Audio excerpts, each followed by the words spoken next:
Welcome back to Nerdrotic Live. My name is Gary Beekler, and I come to you from nerdrotic.com, and I am live in Palm Springs, California for Contact in the Desert. And it had its soft beginning today. It was more of a go register, shop at some of the weird new age crystal places. First off, totally disappointed that nobody was selling like crystal alien heads, because I wanted to buy a crystal alien head so I could put it up on the shelf. Nobody had any.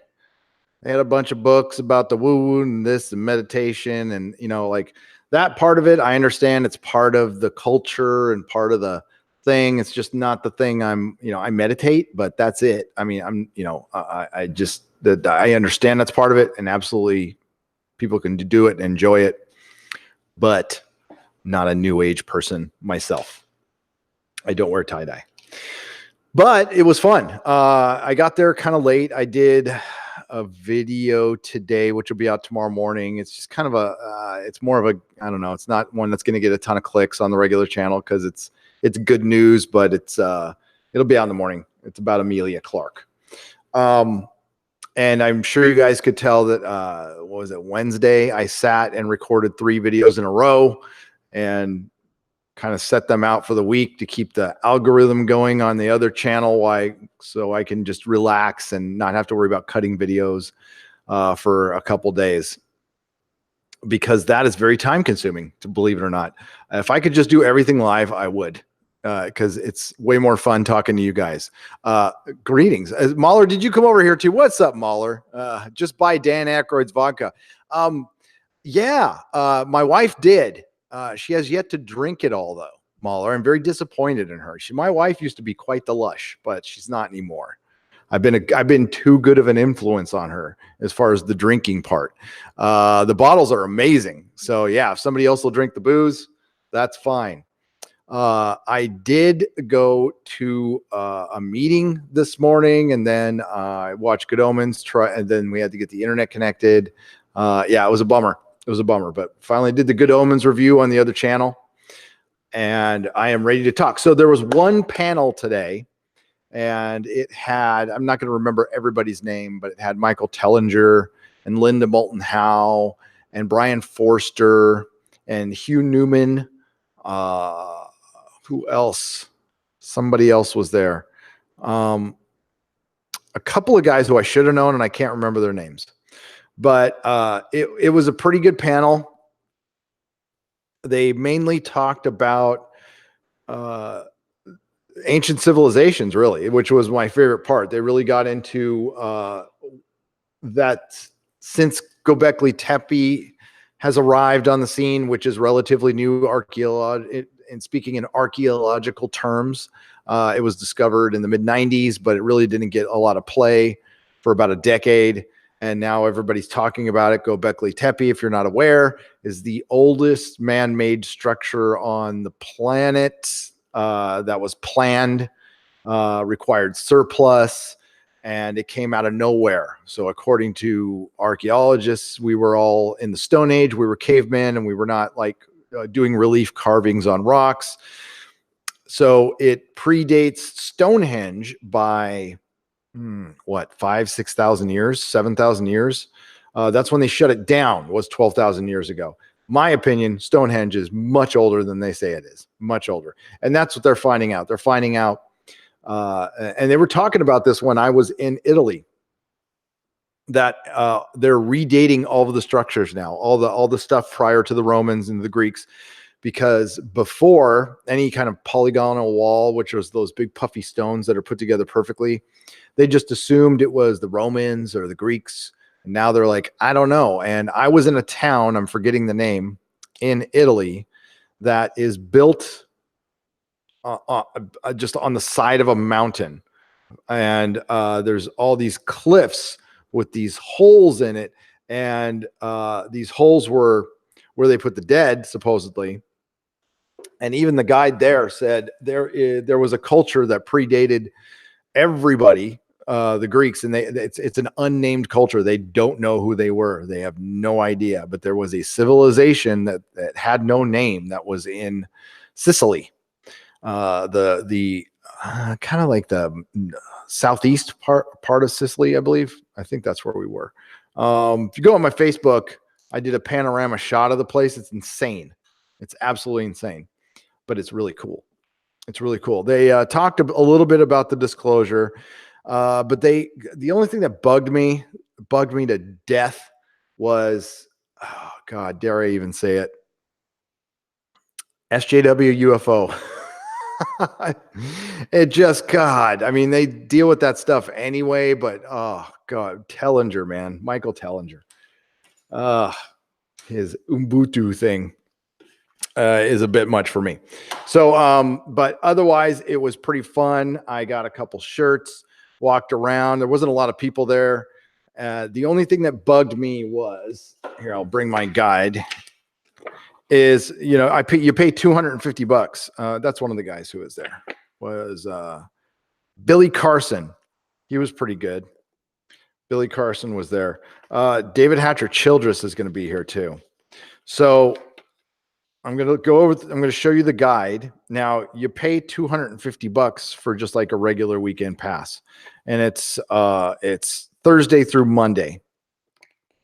But only the yellow stuff is free, or not free, but for your $250 pass. The other one, you have to pay extra money for all the workshops. And they used to do like a couple workshops here and there. Look at this. It's all workshops now. All the colored stuff, you have to pay extra money to go to. So for all these people who are complaining about corporate capitalism, are making me pay all this extra money to go to their workshops. Now, of course, I bought some, but look at this. I mean, like, it used to be all yellow, and now it's like, look at this day. That's half the day is workshops. So I get to go to that one and skip it. So the workshops I'm going to, if anybody's down here, oh dude, I need my reading glasses. This is so bad. I'm going to Graham Hancock's on Sunday. I'm going to Eric Von Daniken's on Sunday, and I'm going to Richard Dolan's on Saturday. So if anybody wants to meet me there, Richard Dolan's is cheap. It's like $24 to go. Eric Von Daniken was $50. And Graham Hancock was $50 extra bucks. So yeah, so this is the conference. It's going to have everybody here. I'm going to, is it tomorrow night? I might start the stream like at 9. Well, I did tonight anyway. I'm planning to do it at 8:30, but I'm going to do it at 9 instead, because Jimmy Church is doing a live recording tomorrow night. I'm going to go check that out. So we also have the disclosure stuff that landed this week, and I haven't watched the episodes yet. So after this live stream, I'm going to watch the premiere of Ancient Aliens, and I'm going to watch Unidentified. Now, Unidentified is what sparked the New York Times article that I went over a couple nights ago on the live stream. Oh my God, no! That's the thing, is these things used to not get political. The only thing political they would talk about at these conferences, Bear Nerd Fun, is the shadowy government conspiracies, which is, I mean, honestly, people on both sides of the aisle completely believe that. And that stuff's fine. I mean, that goes with the territory. And the UFO cover up, that's as political as they would get, but they're like straight up getting into, like, I was just like, oh God. So I know, like Richard Dolan's not like that, and that's fine. It's fine. My dude, Josh Reeves, claimed that Graham Hancock plagiarized some of his work on Lost Secrets of Ancient America. Josh Reeves is real fringe, but a genius dude. I mean, I'm not going to deny it. I haven't read the book yet. I know he largely got a lot of the stuff from Randall Carlson, and Randall Carlson gave his blessing for that stuff. So it's Dr. Meatball. It's got to be like, if he plagiarized it, it's got to be word for word. If it's concept, well, the concept of some of the ancient America concepts have been out there for a long time. And there's people who, let me see, Josh Reeves.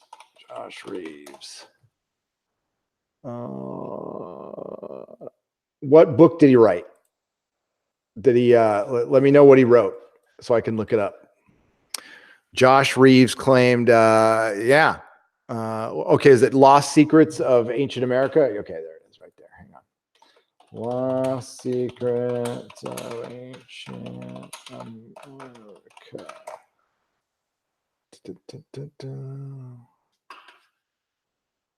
There it is.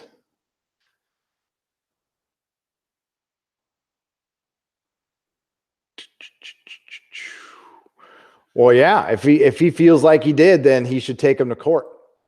I can't see Graham Hancock plagiarizing him, but you know, Graham Hancock, his whole theory all of those theories come from Worlds in Cataclysm, Worlds in Collision by God, I'm forgetting. I'm blanking on his name now. He's Russian. Worlds in Collision, Volkovsky. That's right, Volkovsky. So that whole the whole Atlantean ancient alien thing comes a little bit from Volkovsky. I love your shirt, Gary. I want one. Says Kaylee, the cinema queen. I have no idea where Mrs. Nerdrotic got this. She got it for my birthday, and it's one of my favorite shirts. And Volkovsky, that's right. Problem being, he's kind of like the godfather of a lot of this stuff.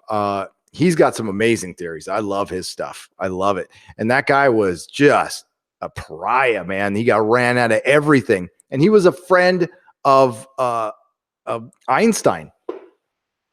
Freaking Einstein. Jason Smoot, for Jesus Christ's sake. What the frack? $200. Thank you, Jason. Good God. Do you have a question? Damn. Holy shit. Thank you. Dude, the floor is yours, man. If you want to ask a question, the floor is yours. I'm keeping an eye on the chat here. That is amazing. Thank you so much. That will go right into everything goes right back into the channel. Like this, you guys help pay for this trip. You guys are, through your super chats, are helping pay for Comic-Con, and I'm going to be live streaming every day from there, probably multiple times a day. You're helping pay for Star Trek convention, which is great. You and Mrs. Nerdrotic are helping fund that because it's a birthday present. So yeah, and we're gonna have a lot of fun. Yeah, Dr. Venkman, Jesus Christ. Okay, so my man, thank you so much again. The floor is yours, Jason. The floor is yours. I'm going to go to probably more workshops. Jason just funded a couple, but I really want to, I'm going to try to record a couple. I know I'm not supposed to, but just because you're not supposed to doesn't mean you can't. And I need to for research purposes. Hey, Gary, just got a new job. So in a couple of weeks, I'm sending you something nice. Oh, thanks, Loquacious Primate. Congratulations on your new job. I appreciate that, but by all means, you guys don't have to, but I greatly appreciate it. And yeah, it's nice to be employed. Good man. Living vicariously through Gary, says Alvarin Imakara. Well, I hope to make this exciting. Like when they actually do some panels and I can take some pictures and show you guys some stuff. The plan is to bring you whatever new I learn, and we'll put it together and we'll kind of sift through what's the bullshit and what's not. There is a ton of bullshit at this conference. There is a ton of bullshit. But there's also some really good stuff. So I'm going to focus on that. David Hastur Childress was not at the last one I went to. And I love that guy. He's the guy who talks like this, David Hastur Childress.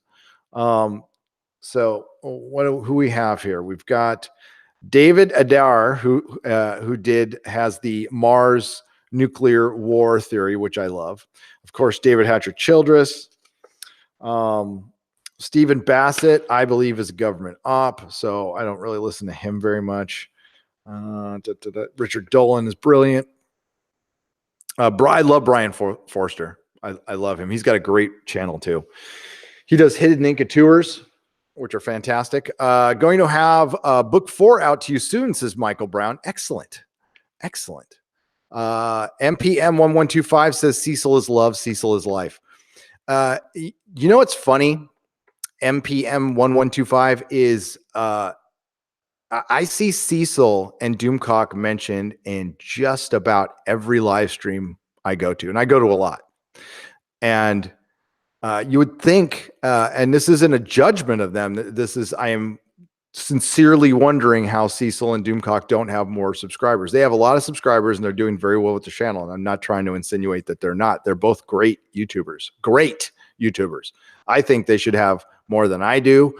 I think they should kind of have more than a lot of us because of the fact that they're very unique and funny as hell. And it's astonishing. So the whole YouTube suppression thing, I kind of believe it sometimes. I do. Especially considering when you see some channels out there that have a gazillion subscribers and you're just like, how? Now I get it, you know, if on a lot, in a lot of things, especially with gaming and stuff, I totally get it. Yeah, we love Doomcock here. We love Mahler. And we love all the Fandom Menace. So who else is here? Clyde Lewis is that's Doomcock's favorite radio guy. He's good. Hugh Newman's really good. He's more in the ancient civilizations. Whitley Strieber from Communion. Travis Walton is here. Yes.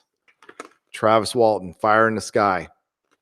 He doesn't look like that anymore. That picture was taken of him a long time ago. So there's movies running all week. It's a pretty cool event. I mean, it's gotten bigger. This is the map, and it's the entire resort, and it's a very nice resort. Doomcock says, "Hail Doomcock." Mahler says, "Hail Doomcock." Hell yeah. Kevin Smith is a tool. Rughead rants. He is.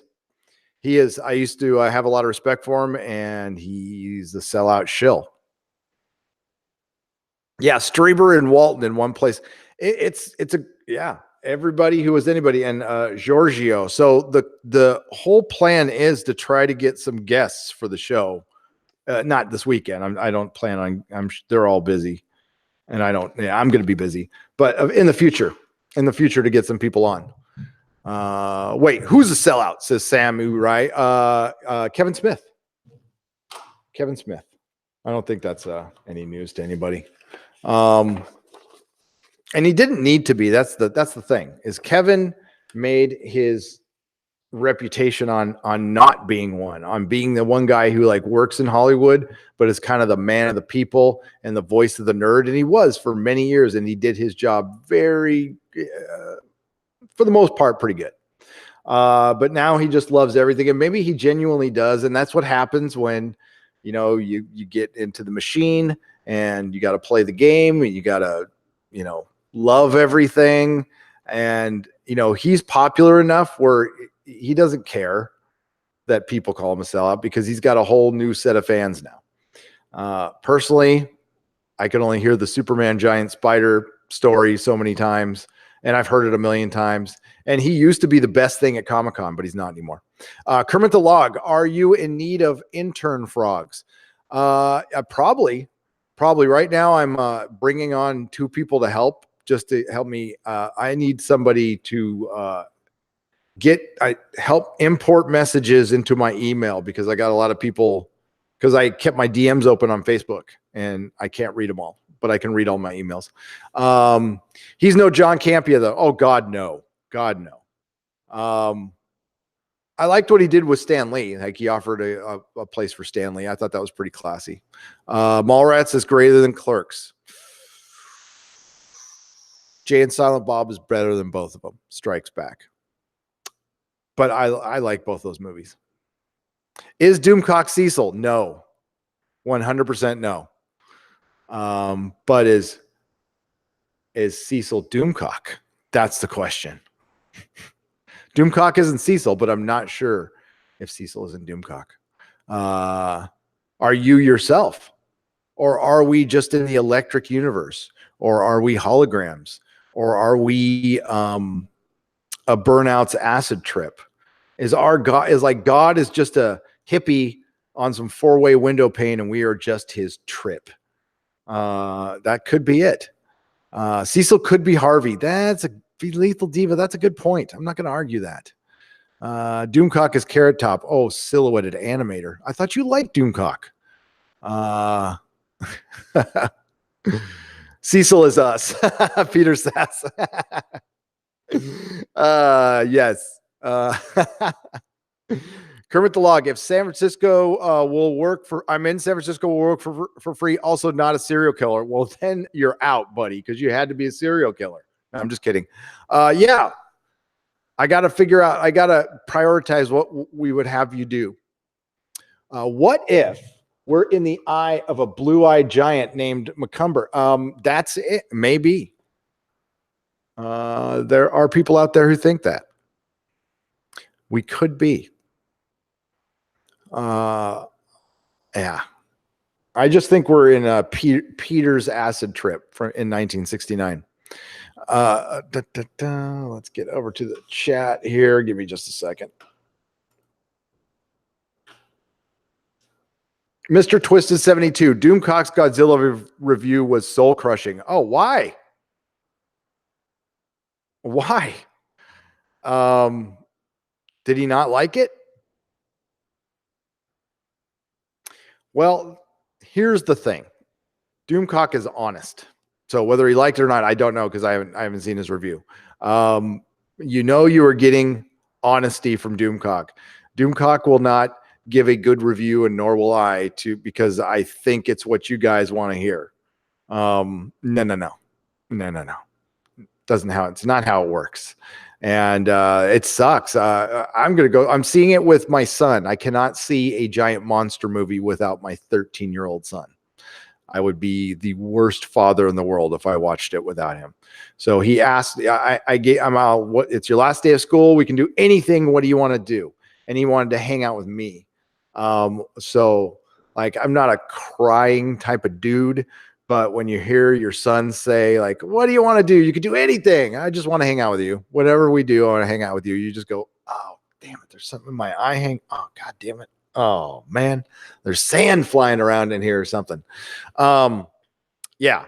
So he wants to get pizza, Cold Stone.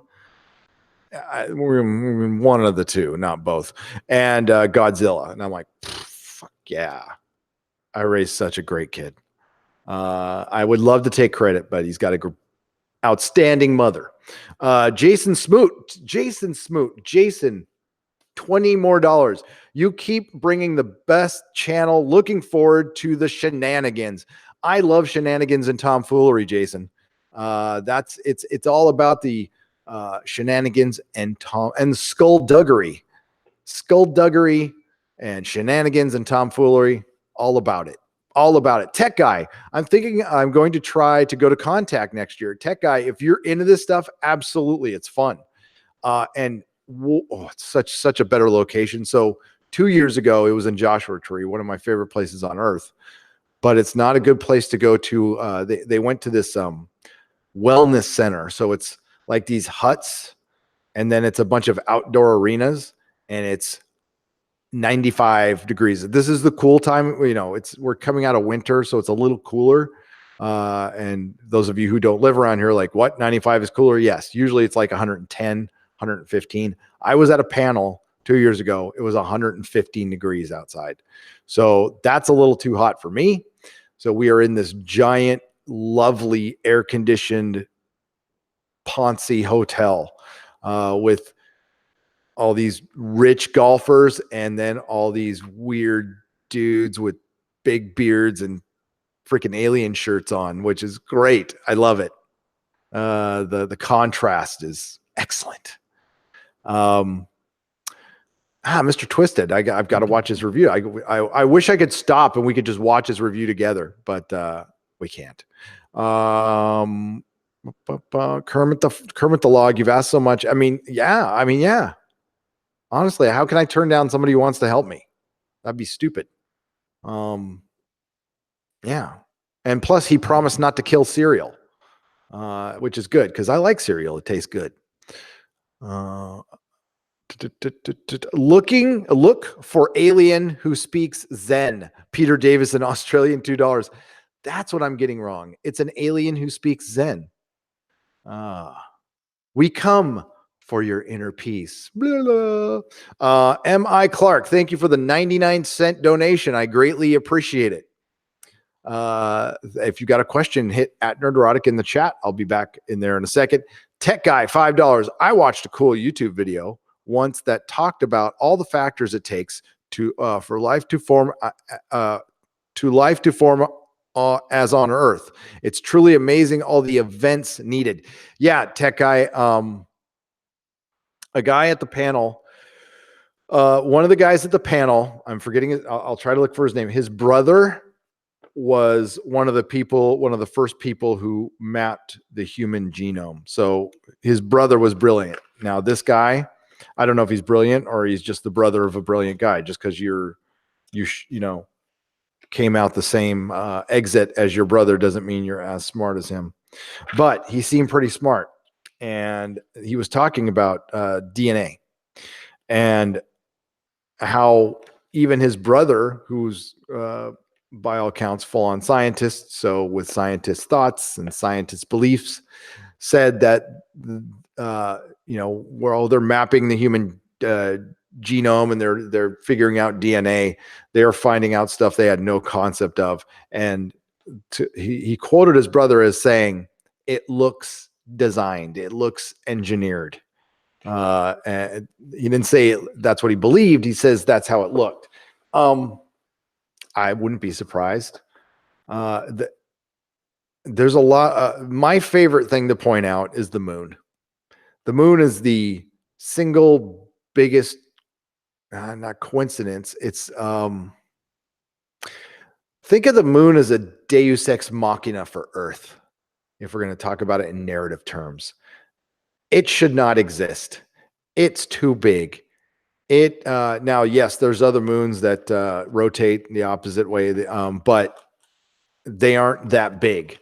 It is in the perfect location. It perfectly blocks out the sun. How is it not just a little bit off? It perfectly blocks out the sun, and not just it's based on the distance. It's like 1 for 1. It's crazy. Also, it's very necessary for us to live. This would be a very shitty place without it. It's almost like somebody brought it here to keep life stable because of our little wobble. All right. So the Earth has a little wobble. Well, it didn't always have that. You would have to assume. There's most planets, orbit the way they're supposed to. We have one planet on its side, and I talked about this last live stream. Our solar system looks like something came through and wreaked havoc on it. We have possibly a destroyed planet. That's the asteroid field. We don't know that for sure, but I suspect we have Mars, which used to be like Earth, which is completely effed up now. Yeah. Excuse me.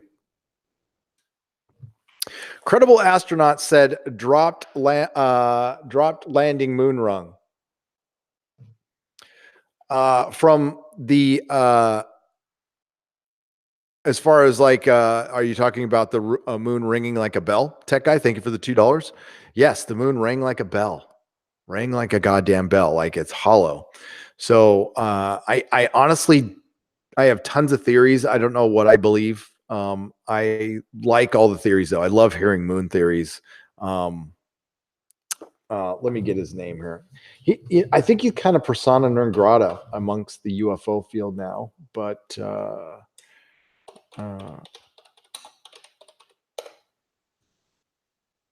not now.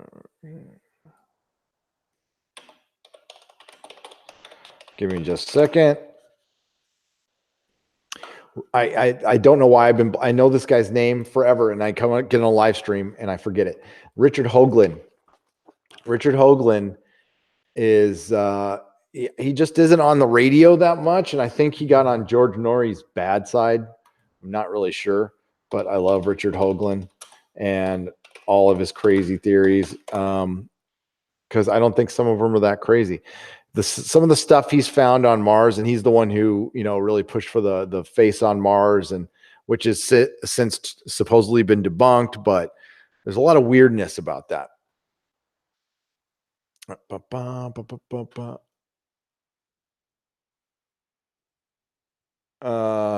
Yeah, tech guy. That's the kind of the way I do this. I don't discount any data. I listen and sift through all the data. I take the recovery approach. So when we're in an AA or an NA meeting a long time ago, my sponsor passed on what his sponsor passed on to him, which is you listen to everything in here, because you don't know, like the craziest person in the world might put together a sentence that'll be the thing that clicks for you. That's why you don't discount anybody. You keep a complete open mind. It took me years to even, and I'm not perfect at it all, but I try. I really try to keep an open mind about things, because life is weird. Life is very weird. And just because we have a system right now that still mocks anybody who believes in UFOs, we've come a long way, but it's still, listen, people were getting laughed at today. I saw the bus boys and stuff at this place, like laughing at people. And yeah, some of them act a little neurotic and weird, and that's fine. That doesn't bother me. But I saw it. I saw the mocking and the disdain. But the fact that contact in the desert is in this resort and they're allowing it to happen, I think is a huge step. The fact that it's in this nice of a place, I think, is a huge thing. Plus, it brings a lot of money in. Let's be real. That's interesting. Dr. John Wallace says the moon used to be a sun. Huh. I've never heard that one, but explain that to me. Give me like a little sentence on the theory. That's interesting. I like that. Maybe Space 99 is really a documentary of how the moon ended up there. Liger fan. That's cool. Tell us your theories, Nerdrotic Live. My theories on the moon. Well, the moon being, I think the moon is evidence of there being either not a grand design, but help. How's that sound? That maybe in the distant past, this great experiment that was Earth was looked like it was about to go down the tubes. They needed something quick, and this super advanced civilization that's behind all the engineering of the universe came in with a quick fix and brought in a moon, possibly. I really love the theory in Contact, to where, I mean, listen, the universe is impossibly old. Maybe like there's no age to it. It's just always has been, always will be. There is the Big Bang Theory, but that is still just a theory. That could have just been a big explosion. Now, correct me if I'm wrong. The Big Bang Theory is based on they can still hear it at some point. Here, let me. Been a while since I looked into it.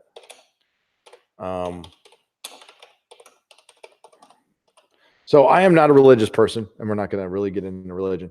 I thoroughly dislike people.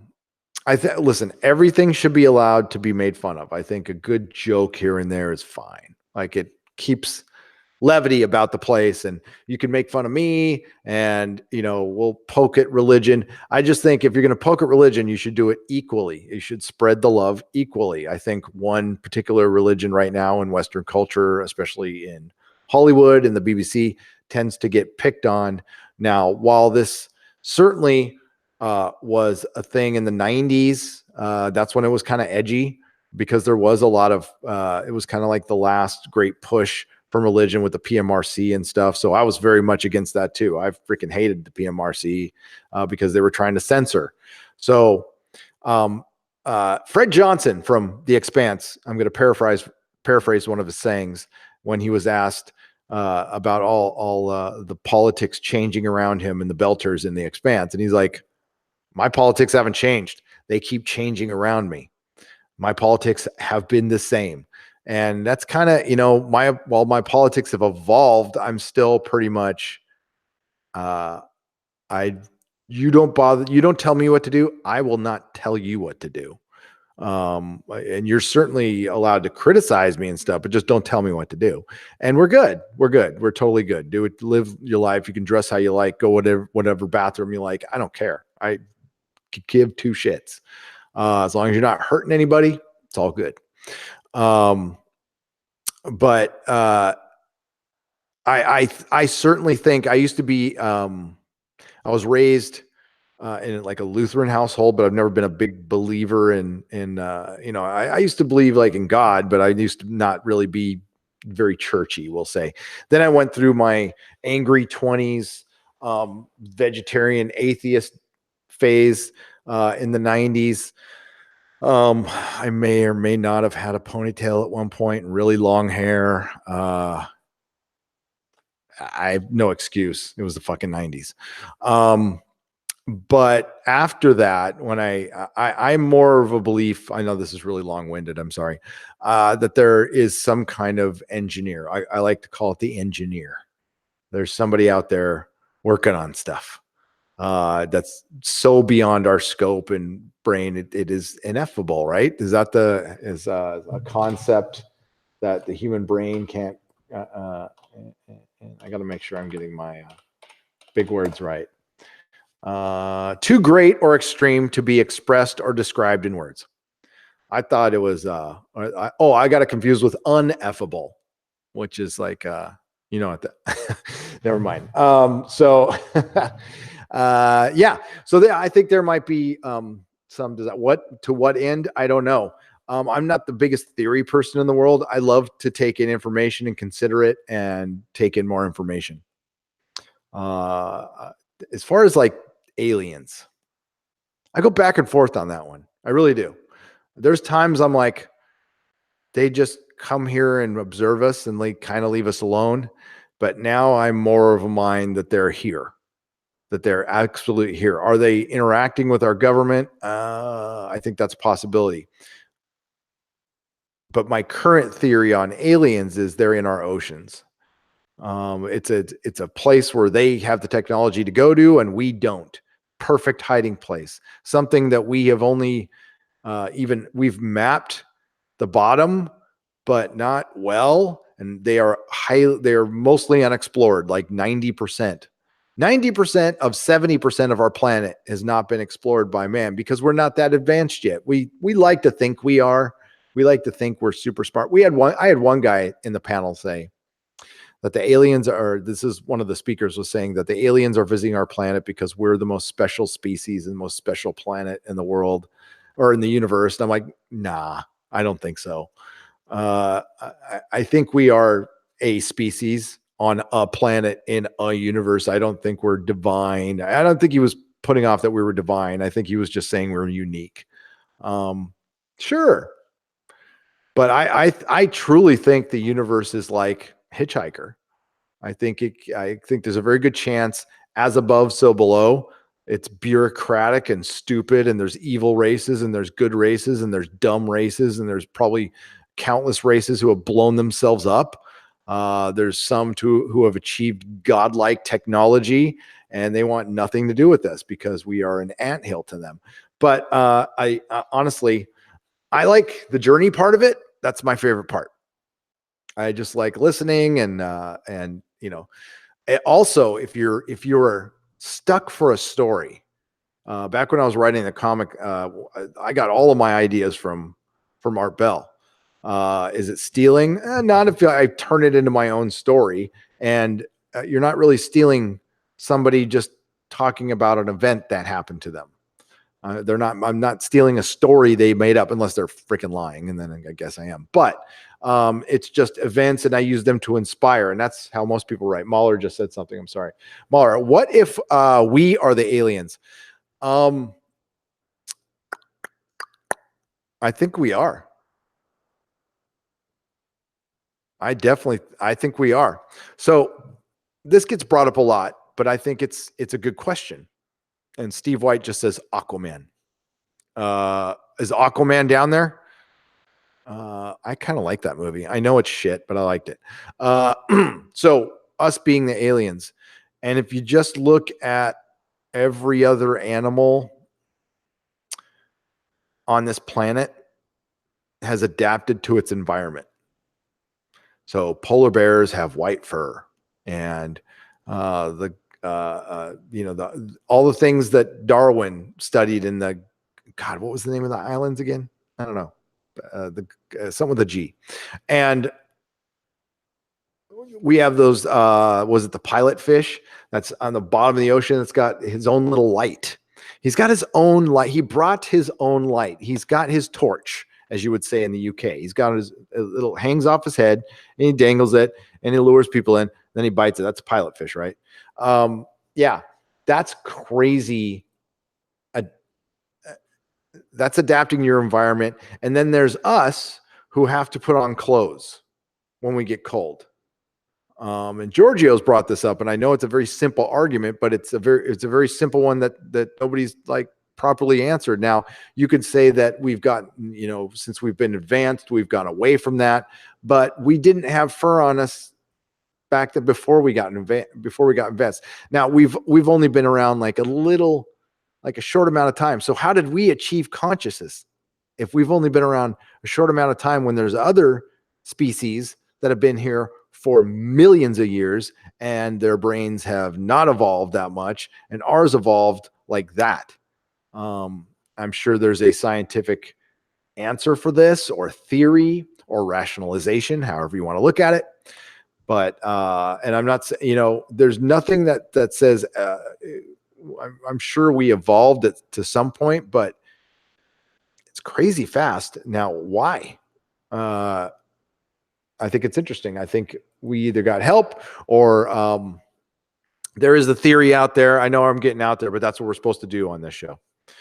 So here's what I think, Mahler. I'll just come out and say it. Eating cooked food, says Baghead 777. Yeah, eating cooked food. Yeah, exactly. Who came up with that? And then whoever. Okay, so like I like to call them acid thoughts. So I used to trip on acid a lot with my friend JD, and we used to get in like what we thought were deep philosophical discussions, but we tripped for a couple hours on how somebody invented bread. We're like, who invented bread? Like, who came up with that idea? Okay, at first you got to like get the yeast, and you got to make the dough, and you got to bake it. So it had to evolve from something. But like, where was like, patient zero or whatever with making bread? Beer.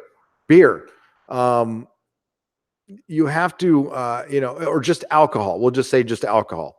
So I know how to make a thing called pruno. So you take oranges and you let them, ferment. You put them in water and you let them sit there for a while. You put them with a bunch of sugar, a bunch of yeast, and you basically let it sit there, and it turns into a very strong, foul tasting alcohol, but it gets you fucked up.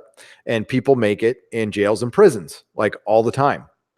And yeah, people in prison, because they can't not give you fruit and they can't not give you water. The only thing is you have to ferment it in time before your monthly inspection. And what they do is somebody pays off a guard. They tip off when they're going to do the inspection, and then they pass it to the other cells. Half the guys get caught and they go to the hole for a little while, whatever. But I digress. Who thought of like, hey, if I take this fruit and I let it go bad? So they must have kept some fruit and let it go bad and then ate it anyway and got a little high off it or something like that and goes, wait a minute, this feels kind of good. Let's try to work this out. Maybe. I mean, humans did have time. But I think there's the whole virus with shoes thing that you get, what that was mentioned in the Matrix. So my theory is that we might be kind of very Battlestar Galactica. We're like a lost colony from Mars. Mars used to be a very habitable planet. Something horrific happened, either a war or the planet next to it, which help me out in the chat here. What was the name of the theorized planet that became the asteroid field? I forgot the name. But that planet exploded and people escaped from Mars and came to Earth. And at the time, and that's why we don't really fit in. Another thing that people like to point out is all of our back problems. It's like our bodies aren't, it's like our DNA, our evolution was not cohesive to planet Earth's gravity. And that's the cause of, we have it's an epidemic. Like a lot of people have bad backs. So we came from somewhere else, basically. Something to think about when you have nothing else to do. Hang on. I got a couple super chats I got to make sure I get. Mr. Twisted 72. There's no such thing as an off topic on this show. You can say whatever you want. We can even, a couple little pop culture things wouldn't hurt. Off topic. Patterson is the new Batman, Gary. I know it's a goddamn joke. And maybe Mahler can answer this question. Why is, for one, Ian Glenn is playing Batman in Titans, which I'm for that casting. I think it's very good casting. Ser Jorah is Batman. He'd be better than Robert Pattinson. Why are Brits cast in our major superhero roles? Why is Superman a Brit? Why is Spider-Man a Brit? And why is Batman a Brit? Now, we had an American Batman, but prior to that, he was a Brit. It seems to be a thing right now, and I don't quite get it. Other than better training and acting, yes, I would say yes. I agree with that. Yeah. 50 character limit, extra lame. Love the content. James Cardinal, thank you for the $1.99. I appreciate that. I love hearing that because sometimes I'm like, are these guys bored right now? Am I just rambling? I mean, I know I'm rambling. That's what I do.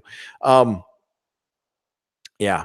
I honestly wish my dad was around to see this because he would be dumbfounded that yeah. Diarrhea of the mouth. That's what he said I had all the time. And Pops, I did something with it. Dr. Vankman, $5. You misspelled desert in your video description. Oh God, yeah, I spelled it dessert. I was in a hurry. But I also don't know how to spell. I can fix it though. You didn't have to give a super chat to tell me that. You could have just told me that in the regular chat. But thank you. I appreciate it. Bruce Lombardo, $1.99. Did you ever hear of the shaver stories? No, I haven't. What's that? What is that, Bruce Lombardo? I'll look it up in a second. I watched a video last few years, something found at the South Pole, a pyramid. Lots of politicians went. Yes. Celebrities sort of hush. Some came back. Don't act normal. Tech guy. That was going to be my next subject because they talked about that. They talked about Antarctica and what the hell is going on there. Now, what it is, I don't know. But give me a second and I will tell you what I heard because it was some of it's completely wackadoodle out there. Just to warn you. Also, I guess we need to kind of talk about a YouTube issue that's not woo-woo, but there is a fresh round of copyright blocks going on. JP got hit. I believe Anna got hit. A bunch of people got hit for the Captain Marvel video because they used an image that belongs to some scumbag paparazzi fucking organization. Yeah, guys, gals, do not use the pictures that are owned by TMZ or any of those scumbags because they will hit you with copyright strikes. And they're also kind of pissed. Listen, us YouTubers collectively, not me, but me, Mahler, Anna, all of us collectively, even John Campia in this group, are competition to the media, and they're going to come after us and they're going to start hitting us with stuff. And we're seeing test moves happening right now. This is all in preparation for the election next year. There's going to be, it might be a bloodbath here on YouTube next year. So I hope not, because I'm having a lot of fun and my channel's doing well. So I want YouTube to be healthy. I understand YouTube is in a precarious position because they have to sell advertising. That's where they make their money. But they also understand It's we who make the money for them. So they got to kind of keep both of us happy. So, I mean, I hope YouTube knows I'm understanding of this. I'm understanding.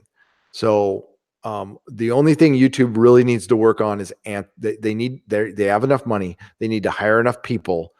And I hate to play favorites like this, but if you have over like 10,000 subs, you should be able to get an email answered with a specific answer to a specific question within 48 hours. I don't think it's that hard. They can farm that out. Like if somebody, gets hit with the copyright, like what did I do? Just answer. If you're going to strike somebody's channel down, you should give them a specific and also, I think they're doing it. They give you a warning like one time. So that way people don't repeat the mistakes, because none of us want to repeat the mistakes. We want things to work out. We want you to be legit. We just need to be talked to. Taking down Secure Team, that was a test. YouTube can play dumb about it, but I fully believe. But I think they might be pressured because I don't know if YouTube wants to do this. I think they're being pressured into it. That's my opinion. Here, I'm going to fix that real quick. I'll get back to the chat. Oh my God, this is slow.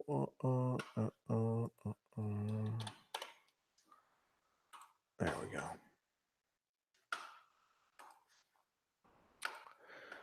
go. Okay. Sadukar, 7th Legion. What is up, my friend? Hey, Gary. All other species done nothing. We are here for a blink of an eye and reach space. Yes. We had help. We have no equal, obvious, don't you think? Yeah. Yeah. Because, I mean, we have species that are intelligent here. We have the dolphins and the whales, and there's a couple of birds that are incredibly intelligent. And of course, there's gorillas and chimpanzees and monkeys who are pretty intelligent. How come they didn't evolve past? Why aren't they driving in cars? Why aren't they riding skateboards? Like what? I think there's a lot of extraordinary stuff that we just flat out don't notice. And that's the thing that blew my mind about Randall Carlson, because he kind of spoke to me, and because he looked at the world as, sometimes in the eastern part of San Diego, where I grew up, I spent a lot of time running around in the, well, I don't know what you call it, because it's desert. So just running around outside. And where I grew up, it looked a lot like the neighborhood in Poltergeist. Like it was under construction all the time because it was brand new. And I lived in one of the model homes. My dad bought one of the 6 model homes. So there were 6 fully built homes in the middle of nothing, even in San Diego. So I would go running around down the trails and, try to catch lizards and, dig holes and build forts and be a kid. I know that's what kids used to do. If you're young, we used to go outside and, be rattlesnakes out there and stuff, and big tarantulas and mountain lions. But I noticed in the eastern part of San Diego, there's like all these giant boulders, and it looks like a giant took all these rocks and just went. I'm like, how they get there? Like they obviously weren't from there. They obviously got brought here by something like water or something. Like how'd they get there? How many millions of years ago? I don't know. Nobody could ever answer. But it's Randall Carlson who's kind of been putting together the pieces of what's happened to the Western United States, which looks like it got ravaged by something. And I think that stuff's very interesting. And that's the kind of stuff they get into here at this show, and that's what I like. So the Antarctica thing. John Kerry went down there on election day, the day the most recent presidential election. So John Kerry was working for the Obama administration. I forgot what, I never paid much attention. He was some kind of secretary of suck. I don't know. We'll just call it secretary of suck. And he went down to Antarctica on election day. What? It was his last day of work, so maybe he wanted to trip down to freaking Antarctica, which honestly has 1,000 people on it all the time. That's about it. 1,000. It's a wasteland. It's a desert. Technically, it's a desert. So there's been rumors of either them finding the rumor is that they found an ancient structure. That was the first one I've heard, that there was a pyramid found down there. And that pyramid is now turned into a giant underground spaceship. There's whistleblowers. I guess the best person to talk about this with, I used to go to David Wilcock on this one, but something happened to David Wilcock. He's gone off the reservation to me, like way off the reservation, like way off. Once he started getting with that Corey Good guy, it went downhill. So Linda Moulton Howe is kind of doing that stuff now with whistleblowers talking about Antarctica, and it's pretty interesting. They're talking about some kind of alien base down there. If you ask me what I truly think, I think it's an ancient structure of some kind, some man-made thing. And even if it was standing stones, if they found a circle of standing stones that was obviously man-made, that would be effing mind-blowing. That would make the human species so much older, and that would be effing mind-blowing. It doesn't need to be a spaceship for me. That'd be cool, but that'd be totally cool. I'd be totally down with it. I think it's they found some evidence of some human structure. And again, it doesn't need to be advanced. The fact that it exists down there would change the world. Or maybe not. Maybe people just don't give a fuck. I think aliens precede us, or are the original Earthlings. Hiding in the water makes sense. Hope you and your family are well, dude. Oh, well, Jonathan Frost, thank you very much for the $5. Yeah, I appreciate it. When I was thinking about that with the Navy, close calls and them coming out and asking for help and trying to normalize UFO reporting and stuff, I think that's alarming. I think it's absolutely alarming. And I'll repeat here, it's one of three things. Okay, so look into, there's 2 New York Times articles. One came out in December of 2000. Is it 17 now? 17? And one just came out 4 or 5 days ago. And one is from the West Coast near my hometown of San Diego. And the other one is from the East Coast. Now they showed footage during the 2018 or the 2017 release. They called it a dump. And the thing is, they put the wrong audio to the wrong video. So they put the West Coast video to the East Coast audio. I don't know if they did that on purpose for dramatic reasons, but they were different. So now we hear context of the audio that we heard on that, which was 2 pilots were flying around and they noticed something was the radar was detecting something going at insane speeds, and they couldn't see it. They couldn't see it no matter what. They're like, man, the radar's showing it there, but I can't see it. Turns out that when the thing did fly between the planes, when they were 100 feet apart, it was a square with a sphere inside. What the hell? So then we have the Tic Tac, which we've seen video of, and I'll show you. And it moves at insane rates. And these are both near water. Why wouldn't they be in water? And they detected the Tic Tac going into water, and they said it slowed it down a little bit, but not much. Let me, I'll show you that animation. Give me just a moment. We'll show that.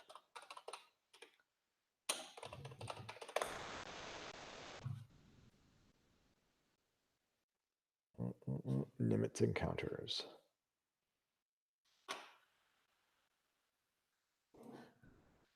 There it is. Boom, boom, boom. Man, it's hot. All right. I'm going to hit play. I'm going to hang. Okay, stay with me. I'm going to run over and mess with the thermostat a little bit.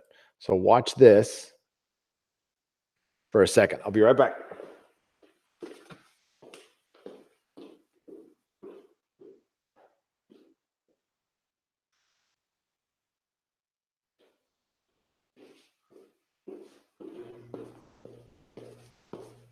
All right, so we're seeing a dramatization. That is what they originally saw in the water. Okay, so that is bigger than the Tic Tac. The Tic Tacs are smaller than that. What was in the water, they said was friggin' huge. Big as a 747. So it intercepted, dropped from 28,000 feet to 50 feet in 0.78 seconds. 0.78 seconds. No sonic booms. So if you could see right there, that's how that thing was moving.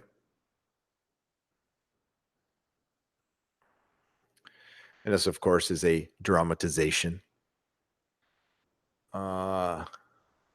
It almost moves like an insect. Is that the feeling you guys get?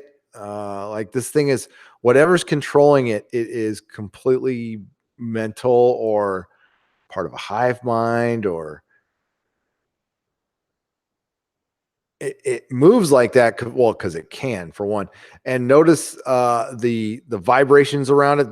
That whole recreation was done based on witness testimony that there was something coming out from the bottom, and there was something that looked like heat waves going around it.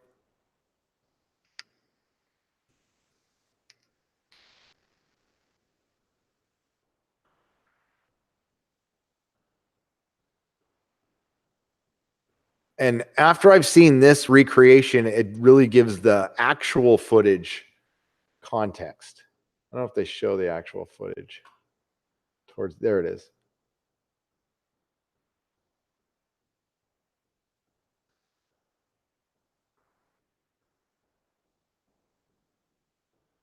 So that's the animation put in with the real footage, just to give you some context. But according to both pilots, there is like crisp video of this. We're going to show the actual footage here. Let's get to the actual footage.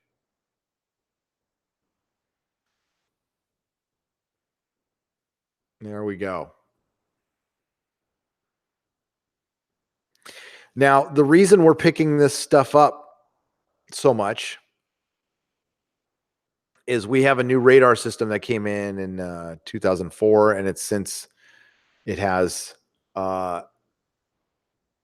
just gotten better. There's the Tic Tac right there going over the water. That thing is freaking moving, dude.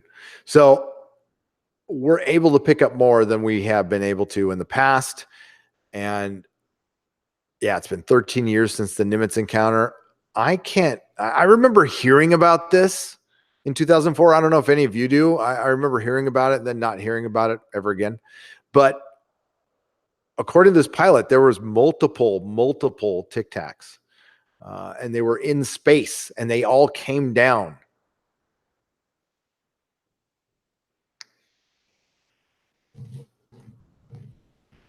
All right, get back to the chat.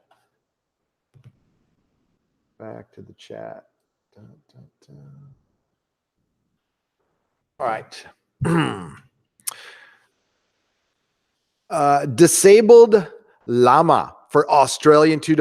G'day, Gaza. How are you? G'day, disabled llama. The llama took my baby. I am doing great. I stayed up way too late last night, and then got up a little too early, went back to sleep, went to a meeting, did some live streaming, cut a video. Yeah, good day. I miss my family. It sucks.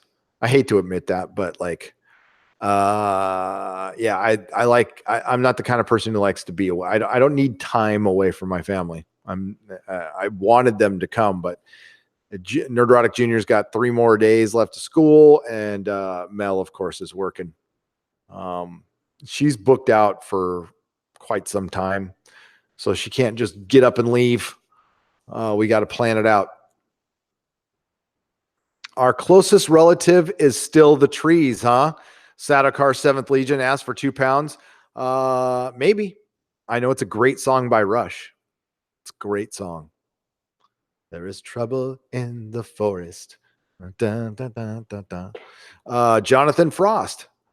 $5. I think, oh, I already read this one, but thank you, Jonathan Frost, again, for the kind words. Tech Guy, $5. The Antarctica ones stand out are Celine Dion.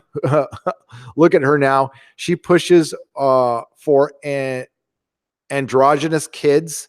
Pregnant Princess UK'd. Now she says she wants an androgynous kid.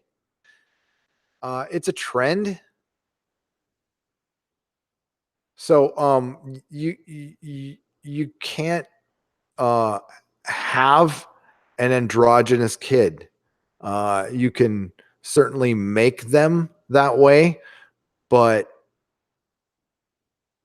as a parent, that's horrific. You can raise a kid however way you like, but let's just how I raise my children is to not believe.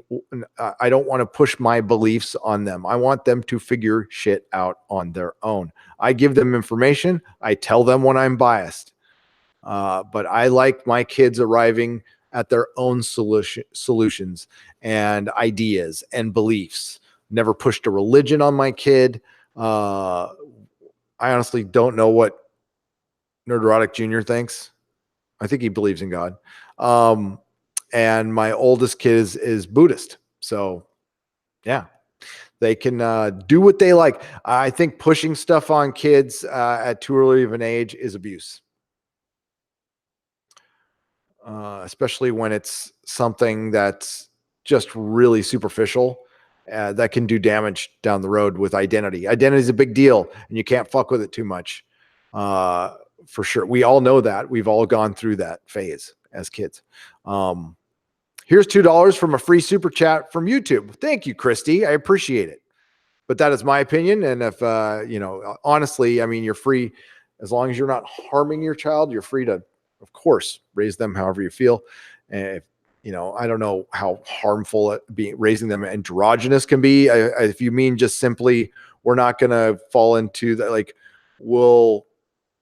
we won't look at stuff through the boy girl lens. We'll just get them stuff. I mean, as far as like toys, like I'll just get them Star Wars toys. Okay. That's fine.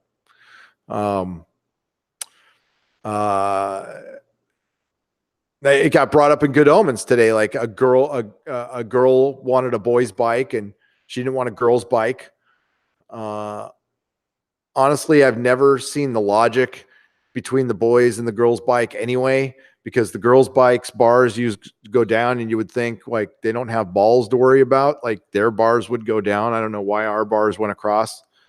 And then all of us learned what pain was at a very early age because we rode bikes, because the boys' bike had the bar right up, and it's like, yeah, duh, come on, think about this. They built a new space station in Scotland to quell the chat about the stuff we see here. You wouldn't believe it. We see a lot here. Missed the last super chat. Sedokar 7th Legion. The closest relatives is our trees.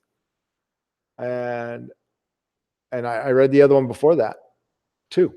All other species done nothing. We are here in a blink of an eye and reach space. We had help. Yeah, I read both of those, but thank you. Unless there was one farther up. Maybe I missed one farther up. Nope. I don't see one.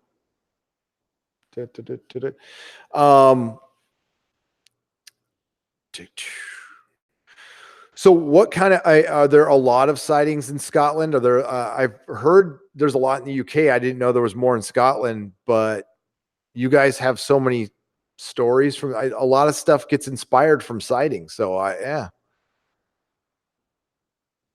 you got to send me some of your stories, Sadokar. I need to know. And if you guys ever do have a story or anything, information, please send it to either Doomcock's email or my email. What's Doomcock's email? I forgot it now. I know an email, but I don't know if I'm supposed to tell that one. I don't know if it's a personal one or not. So I shouldn't blab, but you can definitely send it to Gary@nerdrotic.com. It's probably not, but it's just best to err inside of caution. Loquacious Primate, $5. Any thoughts on DNA chirility? Left, right handness of all organic molecules of living stuff is one way on Earth. Would alien life share sterility? I don't, hang on. It's probably an easy, you got to realize I dropped out of school. Well, I was kicked out of high school at a very early age. Okay, sterility. Is it, how do you pronounce that? I'll find out.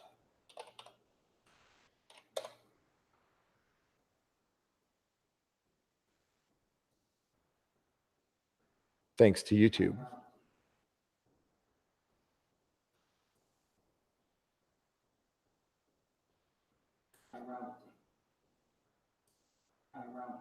Chirality. So it's chirality. Okay. There you go. Chirality. Yeah. That loquacious primate, way above my head. I got to look that up. Okay. Geometric property of some molecules and ions. A chiral molecule ion is non-superposable on its mirror image. The presence of an asymmetric carbon center is one of several structural features that induce chirality in organic and inorganic molecules. That you might as well have just gone blah blah blah blah blah blah blah blah blah. Too much for me, pal. Sorry. Joan of Arc 33, $9.99. I love that you miss your family. Both they and you are lucky. Rock on. And I agree with your assessment on raising children. Thank you, Joan of Arc 33. I read it in my child instruction manual that came out of my wife right after my baby, our baby was born. Just printed out. Sadokar, 7th Legion. When I was 10, I liked Willies. Now I don't age. Well, thank you for the £2. Tech Guy, $2. The video linked the decision to the site, to visit. Okay. The video linked the decision to the site visit. I don't know which video. Which video? All right, back to the chat. You tell me which video it was.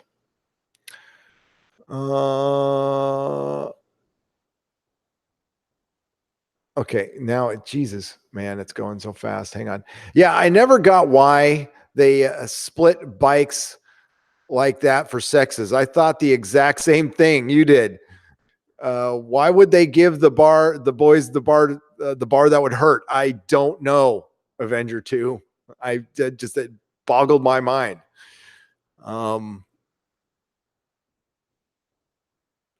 I need to talk to my child about Cecil. MPM 1125.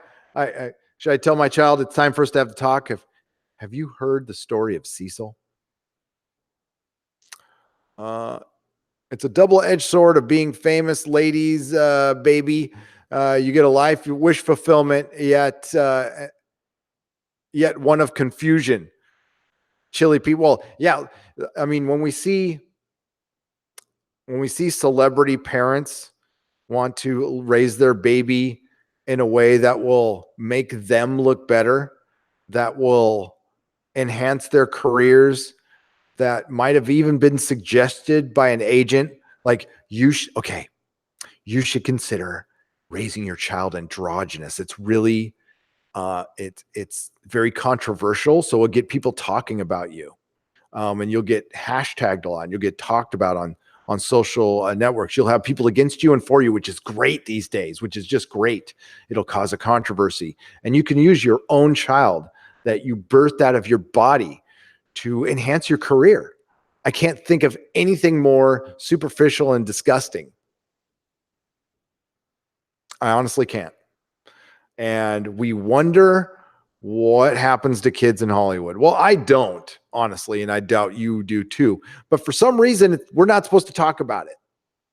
Like we could talk about Me Too all day long, but what about Corey Haim's Me Too? What about his listen and believe? Nobody believed him. Yeah. Look what happened to him. Maybe he was telling the truth. I think he was. That was a damaged individual. So yeah, I think this is controversial subject enough. I think little boys and little girls get passed around like toys down there, and I think that's a pretty normal thing. And I think part of the Me Too thing was used to cover that shit up, because it seemed to stop right when it get to kids, and it looked like we were pushing for that, and then a certain pizza place incident happened, and that made all of it bogus. Like, well, because of that one pizza thing, that makes all of the years of rumor just die. It just seemed very convenient. So I don't know. I do know. I just think there's people walking around right now who should be in jail for the rest of their lives. But I think we'll eventually get there. I think, and honestly, would you disagree with me that if that happened, that would that not be the end of Hollywood as we know it? I mean, it barely survived Me Too. So, do you think about do you hear about the new Area 51 underground base found on Google Maps? Where? In Nevada? I have not heard it. No. You would think that they would erase everything on Google Maps. I have found a bunch of places that are just straight up blurred out. You can see them. There's one in California. There's it's on, God, I used to be able to find it. It takes me a while to find it, but it is east of here. I could try to find it. It's east of Yosemite. It's in the desert. And it's like a giant 2 mile by 2 mile square that is completely blurred out in the middle of nowhere, but you can see roads leading to it. That's a base. It's just a base. I don't know if, where is it though, Dr. Venkman? Sadokar 7th Legion for 10 pounds. Thank you, Dr. Venkman, for the $5. Last super chat was saying kids don't know till they are older. Scotland not populated. We have wide spaces, mountains, hikers, see them all the time. I wasn't interested till I seen something that was impossible. What'd you see? Well, keep in mind, guys, I skip up and down the super chats because it jumps on me, but it's pretty manageable right now. So yeah, when I was 10, I liked Willie's. Now I don't age. I read that one. So maybe you missed one, Sadokar. I don't know.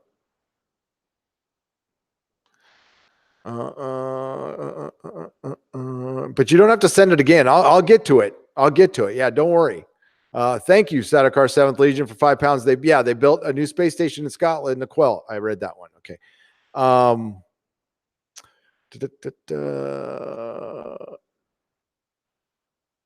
Okay.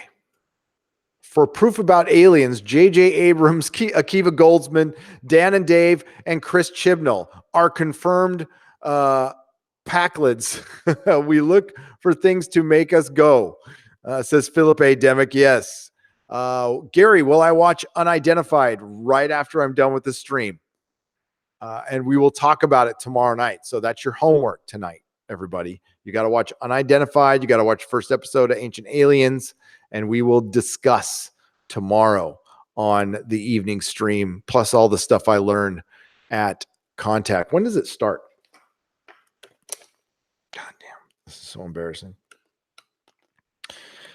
I have reading glasses, but I don't like them very much.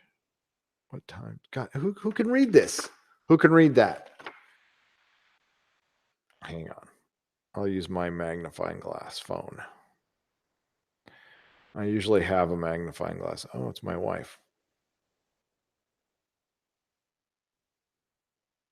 I need a new one. Oh, well, I know. I know. Here we go. When does it start? What? 6:45 a.m. Kiss my grits. JJ and Desire Hertech lecture, The Cosmic Who's Who, examining the cosmology of our local heavens. I can miss that. Michael Johnson lecture, Neuroscience and Interdimensional Communication, an introduction. That's at 7:30 a.m. That's a little too early to me. And then it's a fracking workshop. Another workshop. Okay. Huh? Dude, I'm looking at the wrong day. Jesus Christ. So Friday, first thing is James Gillen lecture. Who is who the light, dark, and gray? The Earth's destiny to join the greater family of man/woman as a galactic civilization. Oh my God, he just said two genders. Freaking burn him at the stake. Clearing up the misinformation and disinformation. That's at 9. So it starts at 9. There's a breakfast at 8:30. Opening ceremony. Amphitheater, free event. I should probably get there early for parking. Peter Levenda lecture, Secret Machines, Gods, Man, and War, an overview of the project. Bum, bum, bum, bum. Clyde Lewis. Yeah, I'm going to go to this one for sure. Lecture, Secret. Okay, why is he spelling secret with a K? Oh, God. Clyde. I'm so edgy. I'm going to spell secret with a K because I'm edgy. I'm an edge lord. Secret with a K. Come on. Dude. Sorry. I've got to put on my camera and then bump up yeah. So you guys understand. I'm getting old. Okay. Secret Machines, Gods, Man, and War, an overview of the project. No, that was Peter Levine. What the hell's Clyde? The Secret History, an atomic alien theory and its connection to artificial intelligence. Now that's my jam right there. I am so going to that. That's at 10. So that'll probably be the first thing I go to. And then it's Ray Henritz. Is that the next time over there? That's at 8:32. Bill Wheatley, Peter Levenda, Clyde Lewis, Hugh Newman. There we go. Now we're talking. 10:45 lecture, Giantology. Nope, I'm actually going to that one instead. So that'll be the first one I'm going to. So if anybody's down here, and then Travis Walton is in the same place right after that. My morning is planned. Travis Walton and Hugh Newman.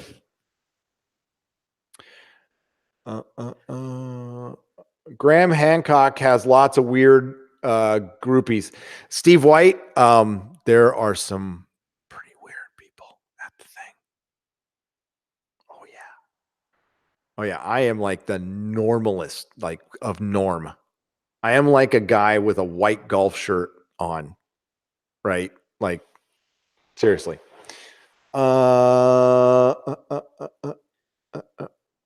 Two genders. I know somebody only announced 2 genders S90.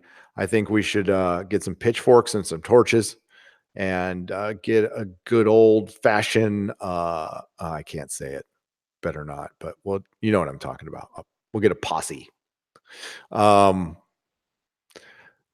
Unacceptable. Absolutely unacceptable. S90. We can't have that kind of talk here. Any Bigfoot on the calendar? GLP, let's take a look. There better be some MF and Bigfoot.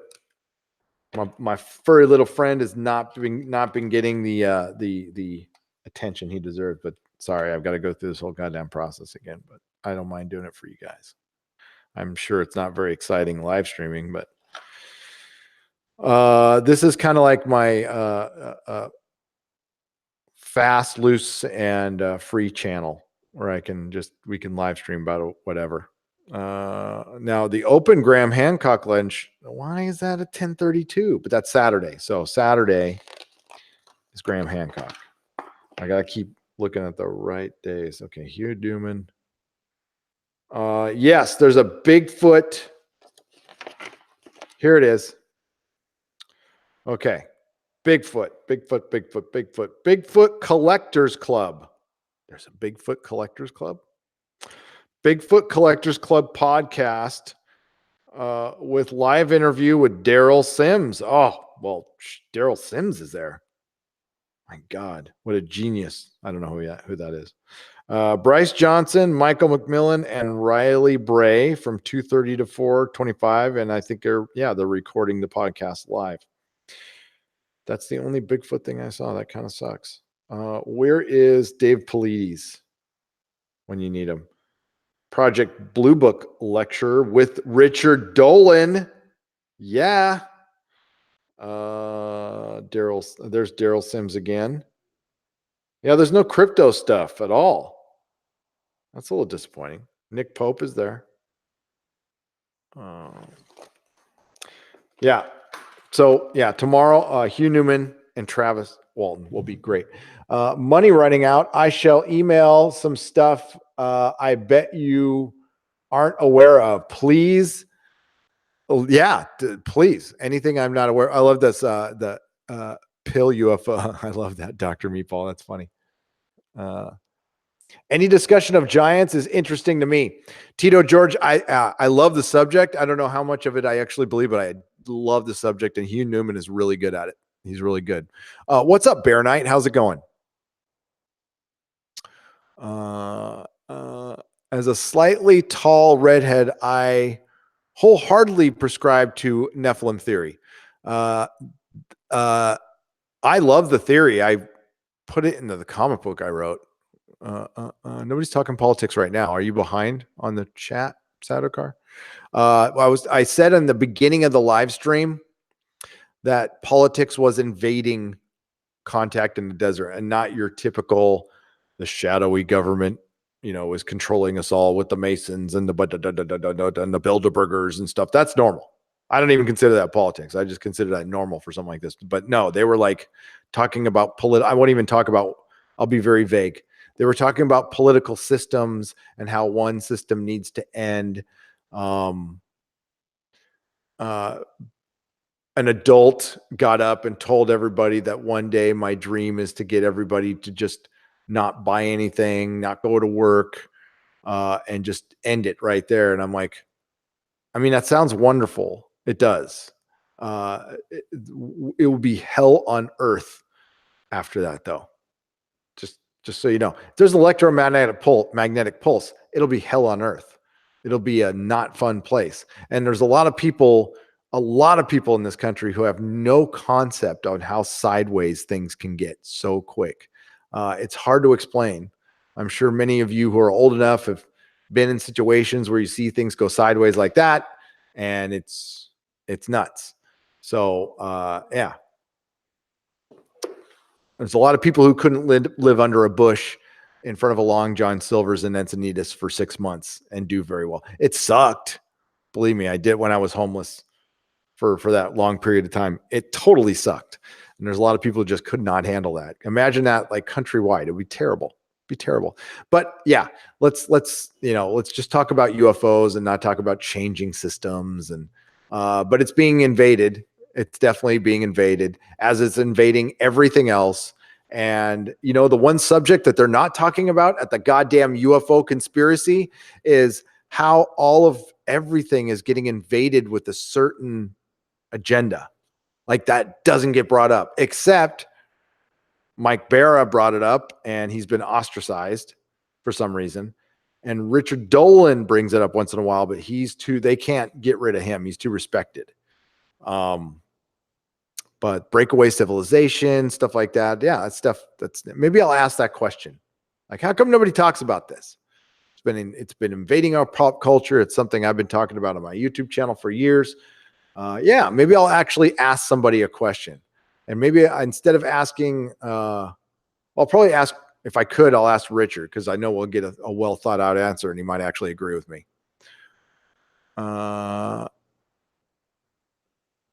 Jeff Bezos was sending the pills, says Terry Farley.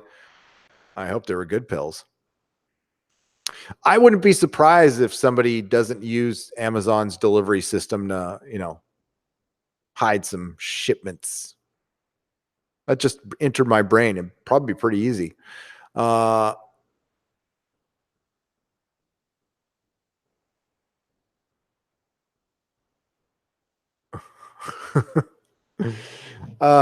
Tiffany Lapardis, everyone has an agenda. Yes. Mine is to get some coffee. I have a coffee agenda, Tiffany. It's terrible. It's terrible and sinister.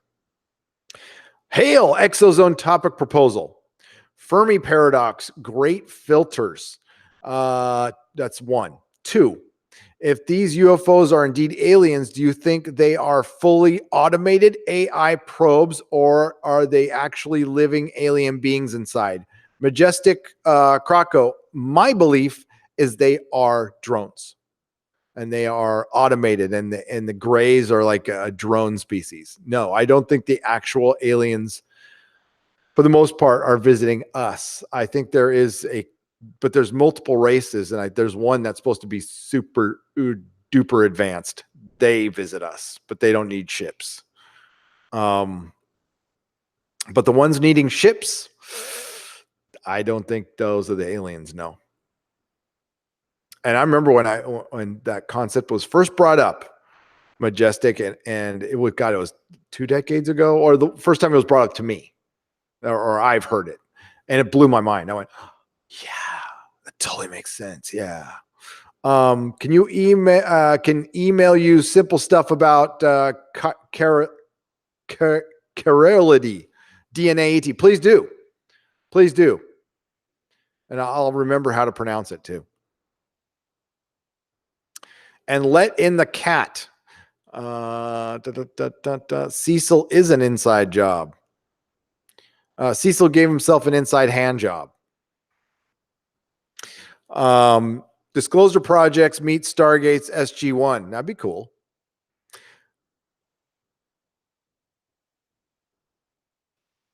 High Plains Drifter says, I don't understand why Cali can't move from the 5th economically to the 1st economically output. I have seen an MBA and I have an MBA and was a CEO intern.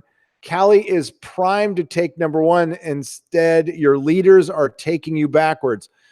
The reason California does good despite having some of the worst politicians in the country, because we're such a big state and we have the film industry along with oil and tons of goddamn resources, plus pretty good weather. Our second largest cities, all their income comes from tourism. They don't actually make shit in San Diego. They don't do shit. There's no like corporate base in San Diego. That's why the sports teams always leave. No, California has had one political party running it for 5 decades now. We've had the occasional governor from the other side, but that I think like almost half that time, not quite. Didn't make a difference. That governor could never do anything because the house it was always one side. It's always been one side. And people wonder why things don't change. I don't. Stephen Hawking's alluded to something in his book. As far as what? Sadhukar, what did he allude to? Aliens, maybe? I heard about which book, though?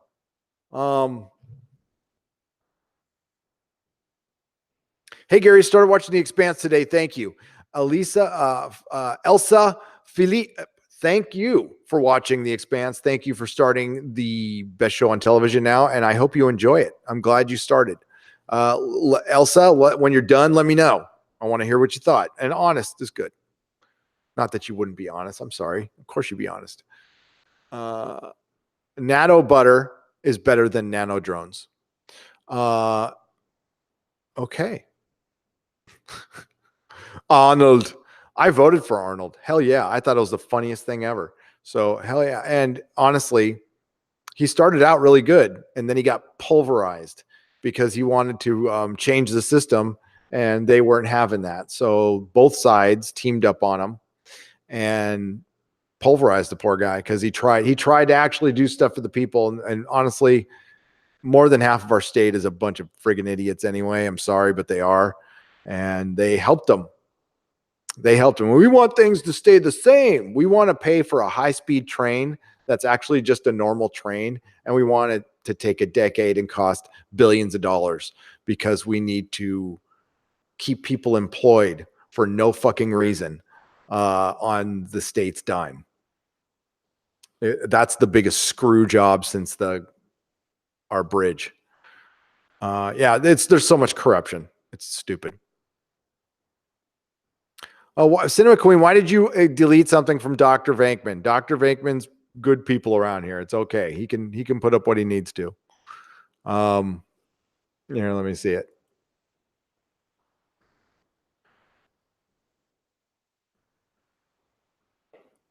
It's fine. Yeah, I understand why you did that, Cinema Queen. Yeah, we usually don't bring up the president. I don't mind, but Dr. Venkman's cool. Now, California, I don't want to get into it. California's fucking stupid. I know, I live here. But let's talk about UFOs. Yeah, it's fucking stupid, but it's beautiful.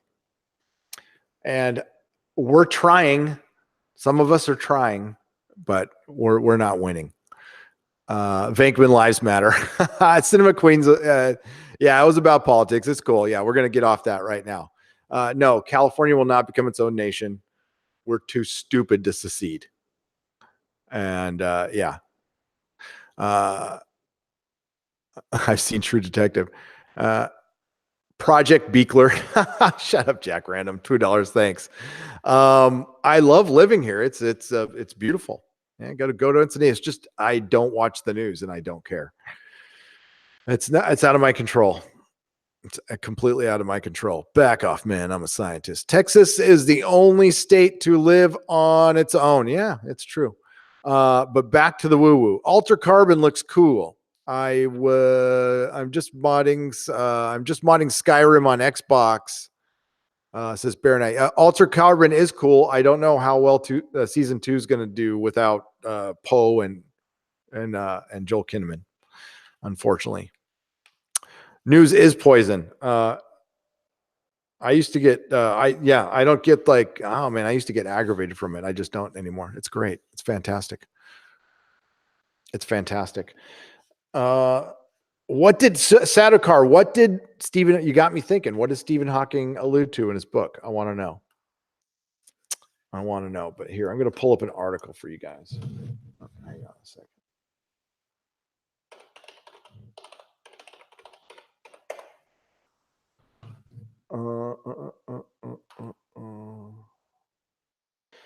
Oh no. Somebody ripped off the Fatima relics from a church. Oh man, you want to talk about a freaking plot to a book?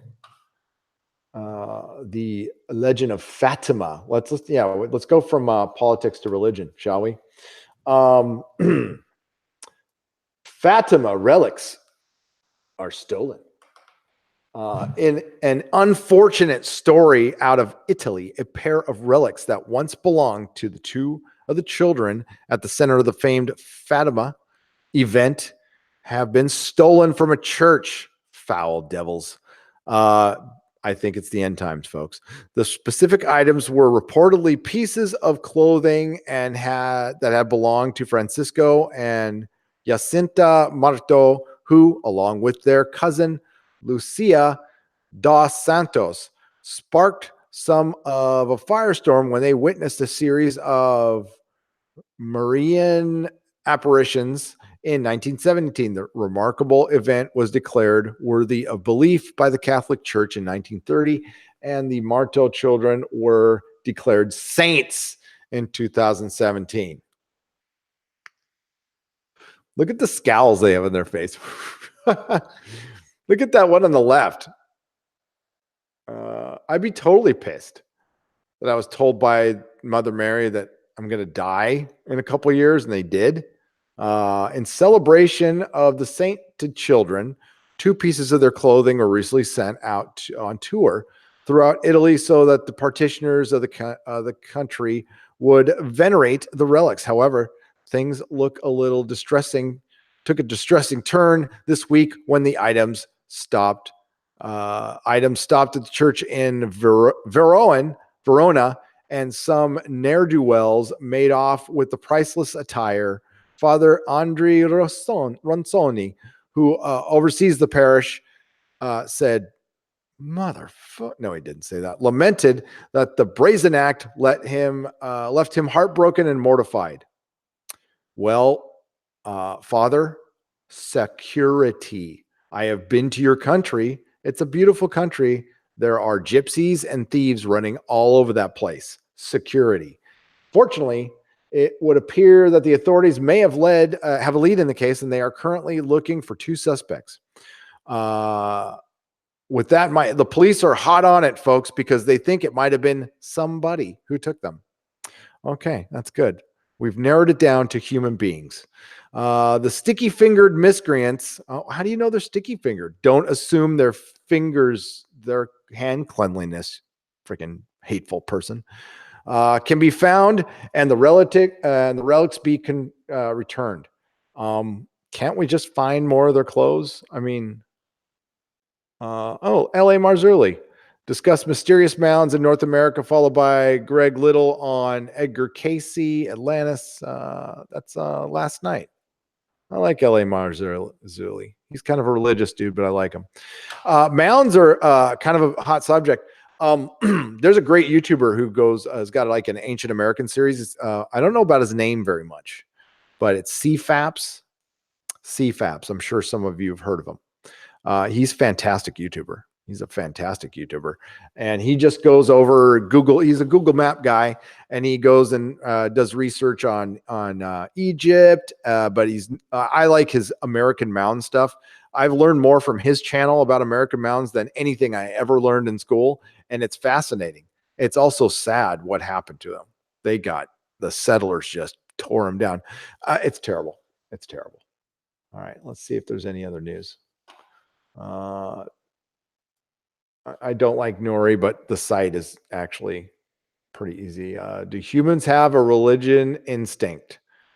Wow. Are you really asking that question? God damn, people are. London creates its own clouds. Yeah, it's called smog. The forbidden planet has been found in the Neptunian desert. What's this? The forbidden planet has been found in the Neptunian desert.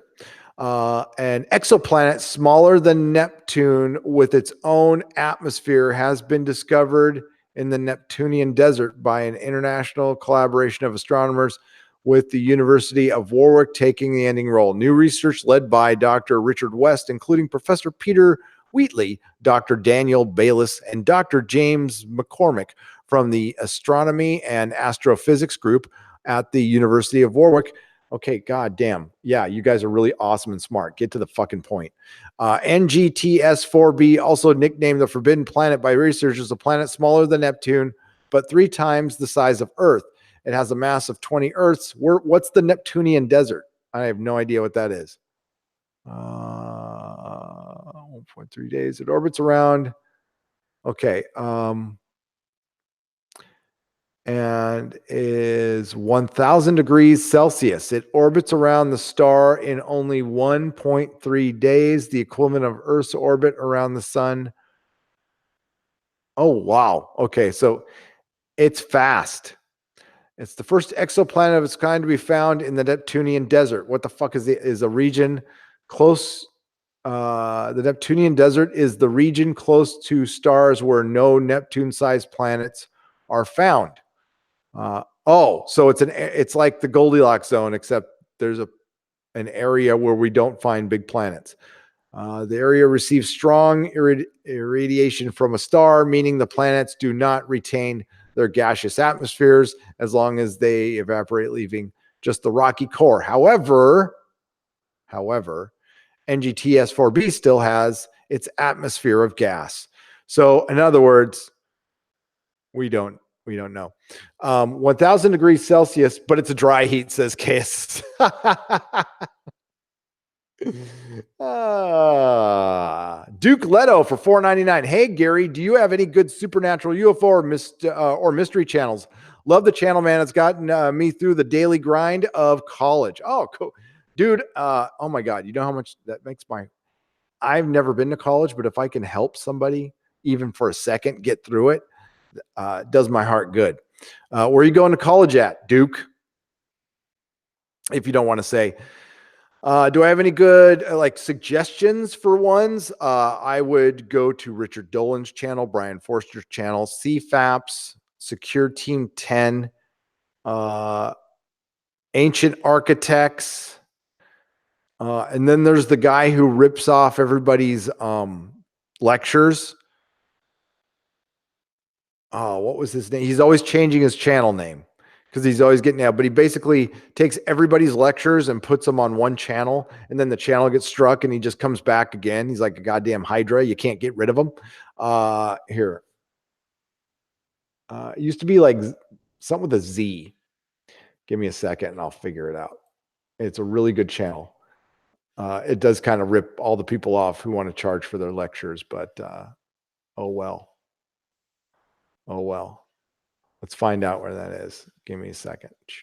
Because it's a good channel. I get a lot of from this. So we got a YouTube. And all I have to do is look up like David Hatcher Childress or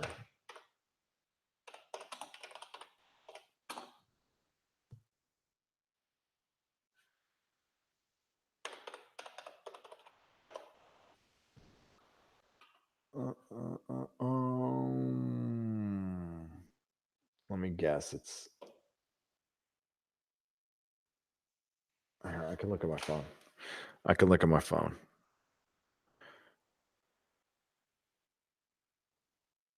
Oh wow. Who do I subscribe to? Let's see. Ancient Architects are good. Bryant Forster. It's CFAPS 7865.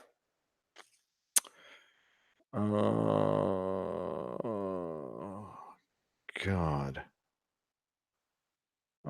Fade to Black Radio is pretty good. Mike Barra.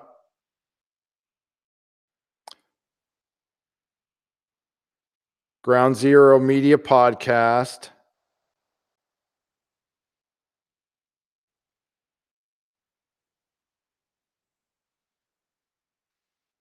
I did not subscribe to them. The official Saturn Awards, frack them.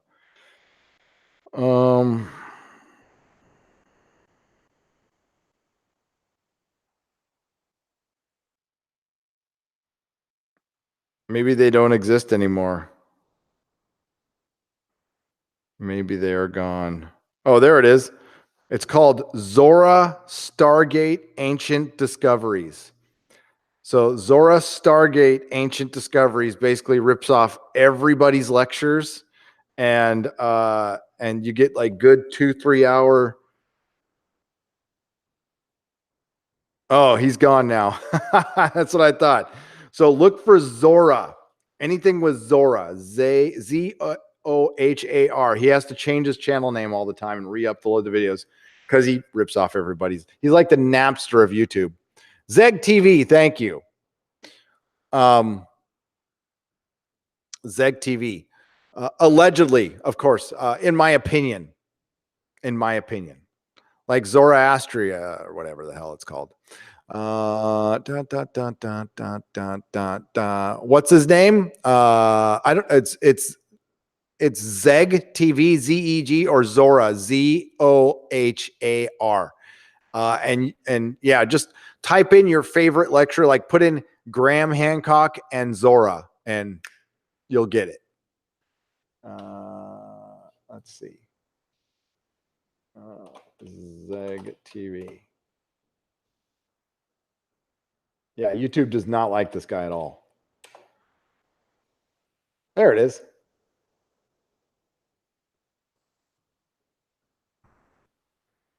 Yeah, it's Zeg TV. Okay, so he's got his own channel. So he's got a bunch of mirror channels, but yeah, this guy's great.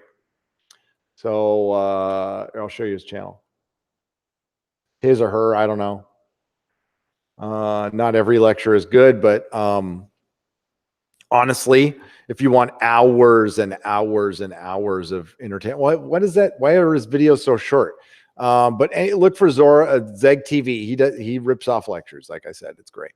Thoughts on Bill Cooper? Bill Cooper's all right.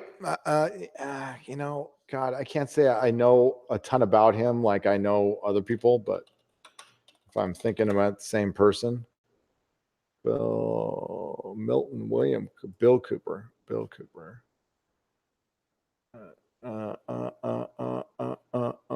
Oh, the one who died? Pale Horse Rider, William Cooper and the Rise of the Conspiracy. Oh, yeah. Okay. Man, honestly, I haven't thought about this person in a long time. Long time. That's when I was like cutting my teeth on conspiracy, was like the late 90s, early 2000s, when I was just a young lad. Majestic Croco for $10. Thank you very much. I appreciate it. No question, or am I just missing it here? Is it just missing? Hang on. I can't see the bottom for some reason. Yeah, it's there. Hang on. There we go. What they named the Tic Tac UFO is also kind of looks like a suppository. It's the suppository UFO. Well, I mean, honestly, maybe that's where all the butt probes are from. They must be surely have been a rectum probing type of alien, right? Well, yeah. You know where that comes from, right? Whitley. Thoughts on discovered Dyson sphere stars?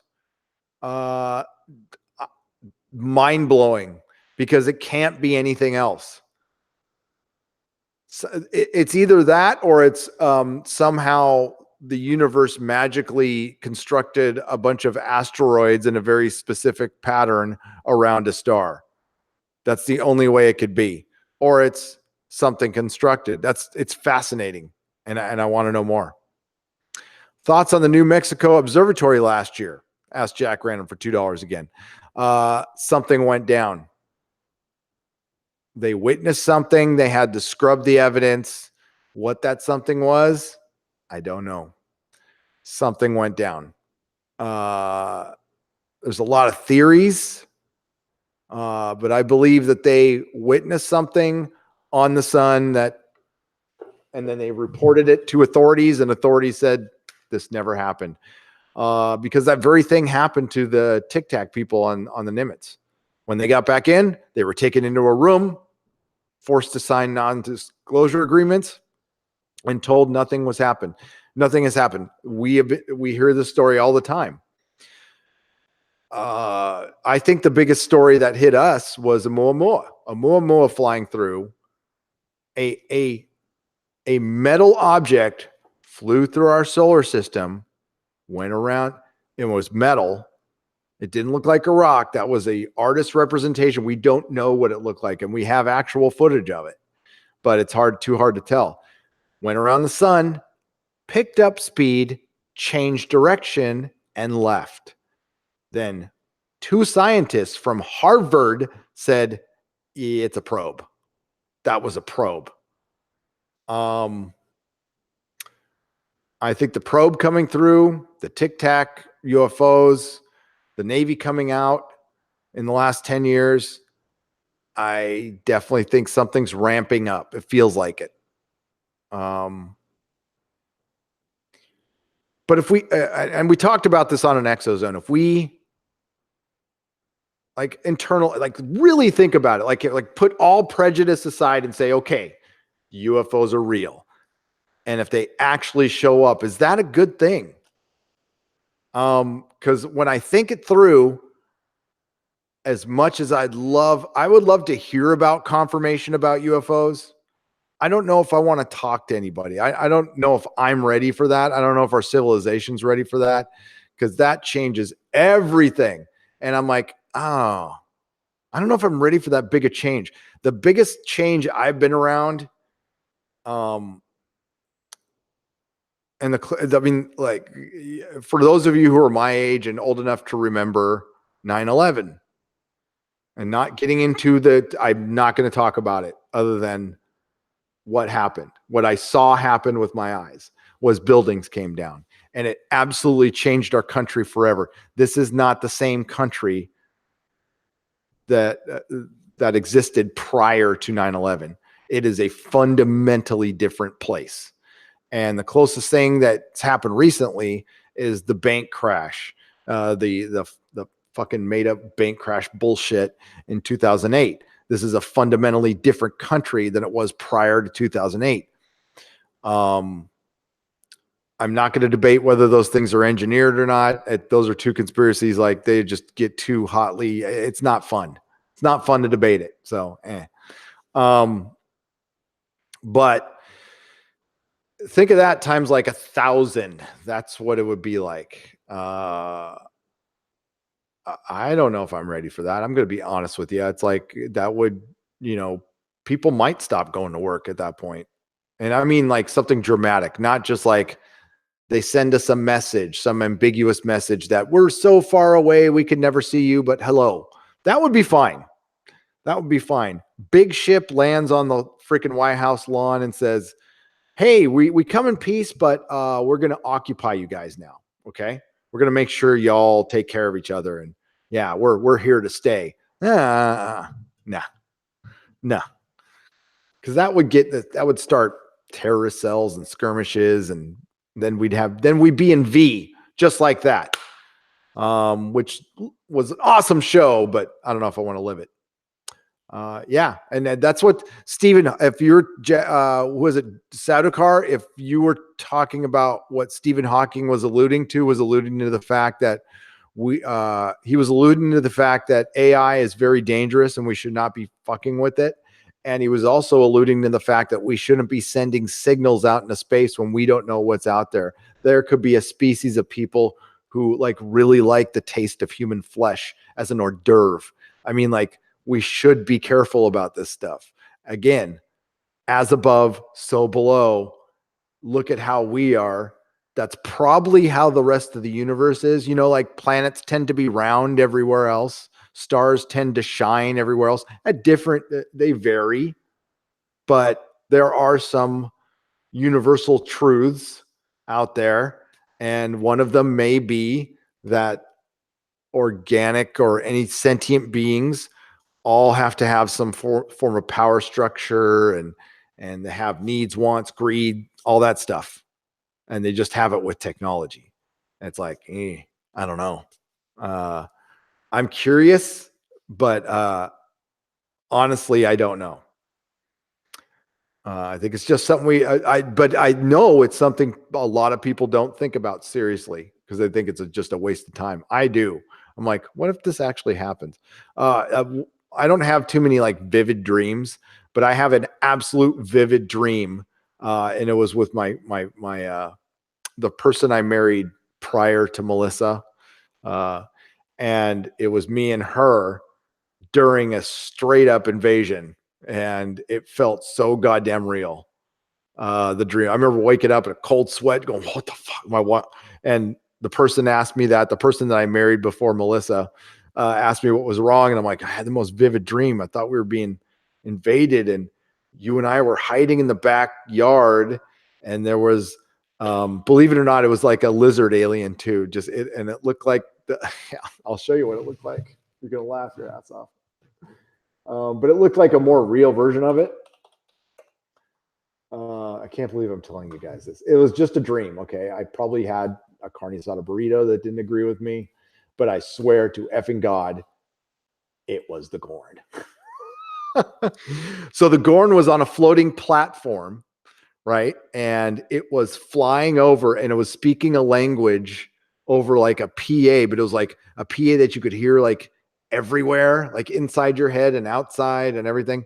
And I couldn't understand the language, and people were screaming, and we were hiding in our backyard. Then I woke up. Fucking Gorn. I know. I watch too much TV. I do. The Orville is based on a true story. Well, yes. Two people getting divorced and having to work together. Yeah, that always sucks. A bit of an undercooked potato. Could you open that jar of pickles for me?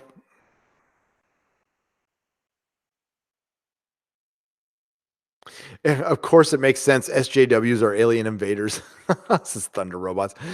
Jack Random, $5. Aliens at the White House. We come from the planet SJW. We will protect you. Earth. Oh, censored. Hell no. We will protect you. Yes.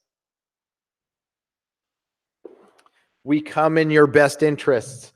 We eat pigs. We could be shouting to human eaters. Yeah. Sadokar. I like bacon. I do. Okay. Okay. Gary, one of the best original Twilight Zones, they finally translated the alien book and found out it was a cookbook to serve man. Oh, yeah. To serve man. Love your channel, Northern California here. What's up, red shirts? Tardisk.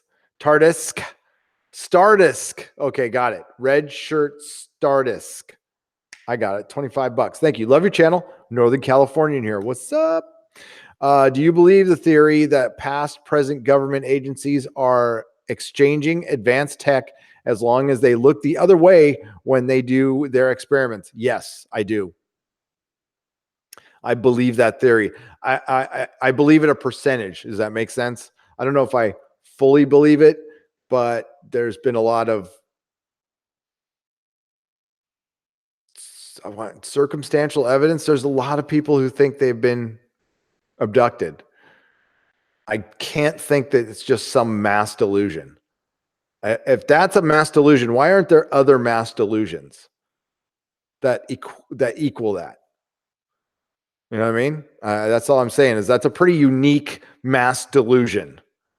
So if that was a mass delusion, how come we don't have an equivalent of that mass delusion? One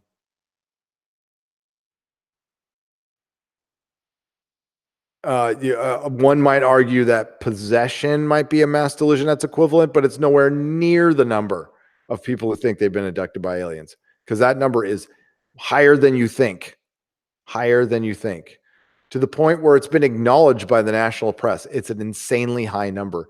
And listen, think about it logically. If you can get past the fact that, okay, we're talking about aliens here, but if there's an advanced civilization that sent down its drone race that has no emotions and they gave it a specific thing to do, and they probably told it to be as kind as possible, but as kind as an unfeeling drone can be.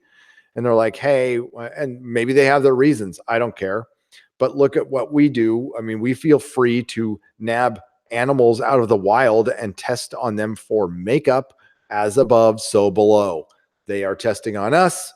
They're like, hey, there's this whole race of beings down there. Don't even know that we exist. They still think they're the only ones in the goddamn universe, and they snicker a little bit. Oh, fuck it. They think they're special. Well, we have this new product, but it's a little dangerous. Why don't we go test it on the humans? Nobody will ever know. We'll send a couple of the drones. Sure.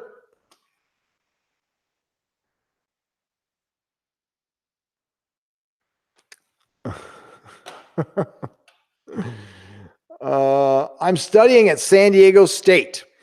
If you ever get the chance to play Stellaris, it's a grand strategy game about interstellar empire building. That sounds kind of fun. So you're studying at San Diego State. Well, that person I used to be married to, I helped put her through San Diego State. Yes.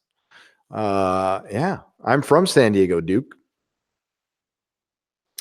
I've been watching stuff on Skinwalker Ranch, says Cleve Bourbon. Creepy stuff. That's the weirdest case of all time, period. And I love it. I don't know if it's all true, but I love it. Rackus Wolfstar. I worked air traffic control in China Lake. I saw some weird stuff at night. Where's China Lake? I know of China Lake. I've heard of China Lake. Well, what kind of stuff? What'd you see? I got to look that up. I'm curious.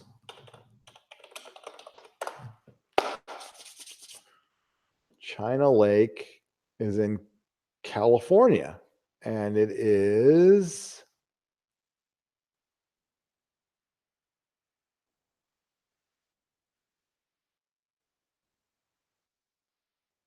Ridgecrest. Ridgecrest, which is near Bakersfield. Okay. So I have driven by there when I was going to Kernville. So you ever heard of Kernville? So you take the old 395. It's basically 395 is a highway. It's an old highway that goes down the back of the Sierras. It's lovingly called the butt crack of California. It goes through like Hesperia and Victorville and freaking just nowhere, California. But you go to Kernville, and that's technically still in Southern California, and you can see giant sequoias in there. So Sequoia National Forest, here, I'll show you. If you guys have never been to Sequoia National Forest, you got to go. If you've ever seen a giant sequoia, it is mind-blowing how goddamn big those trees are. But right there. So I'm sure maybe there's one or two of you who doesn't know what a giant sequoia looks like.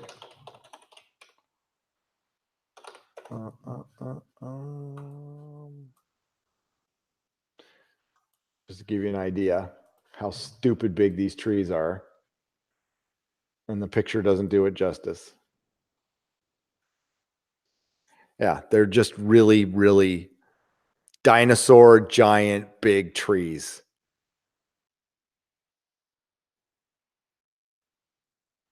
And we've lost a bunch of them. There's one you could drive a car through. It's gone now. It's gone. But they're big. And they're old. And they're awesome. And they're not that far. Actually, I'm really close to them. I'm probably within 70 miles of some right now.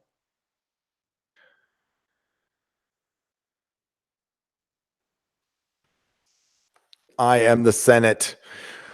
Oh, so yeah, I don't know if I just assumed everybody probably knew what those are, but I like looking at them anyway because they're amazing. What is on my shirt? Oh, the button. Does it look like there's a bug on my shirt? Yeah. So here, let me get closer to the camera. So we have a palm tree for some reason. And then we have a hand with like some Masonic symbol on it. And then we have, that's the company. That's the clothing company. And then of course we have a pyramid, and then there's an alien somewhere. Yeah, alien right there.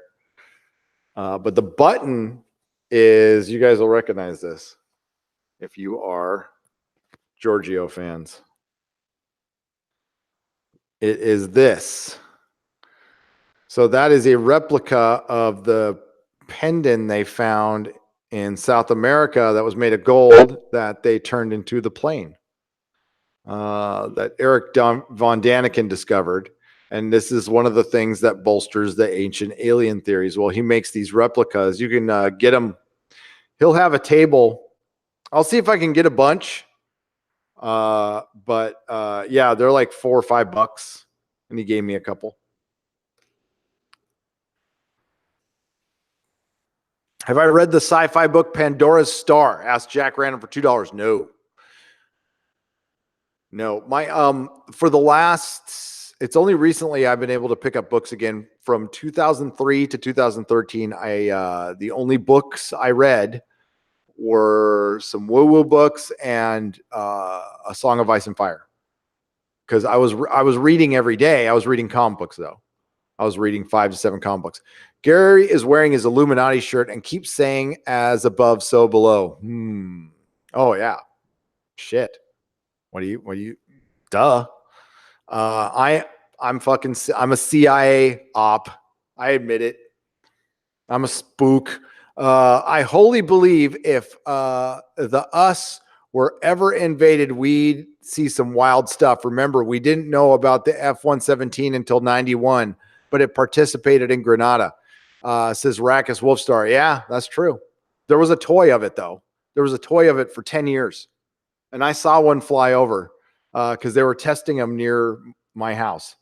So, yeah, I actually saw one before they even announced it. I didn't know what the hell I was looking at. I actually thought I saw my first UFO, but it made too much noise.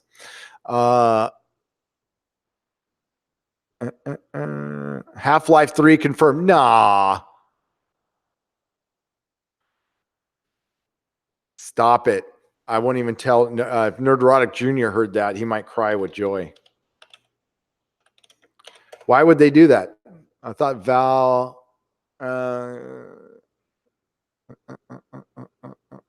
yeah, it's done.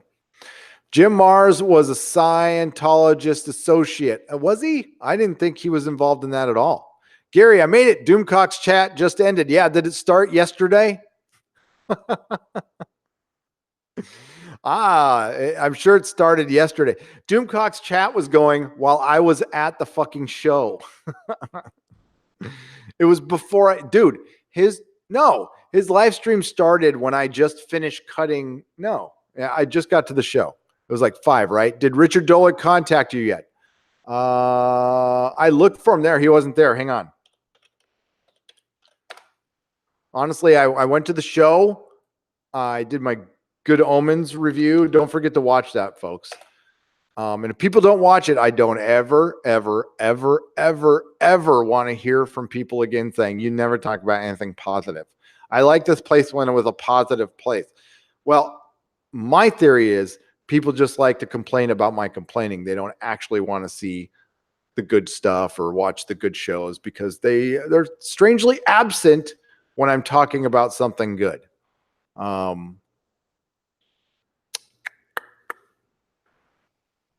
I'm checking.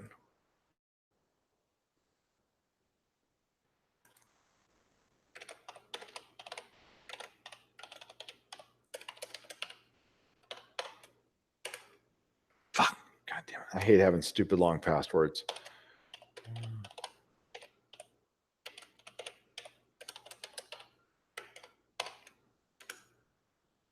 Screw it. I'll look on my phone. One moment, please. I mean, I imagine he's bitty. Bitty. He's busy.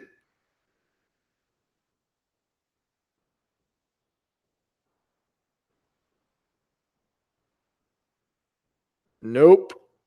Doesn't look like it. I'm checking my other account. That would be cool as hell. I got an email from Bruce Lombardo.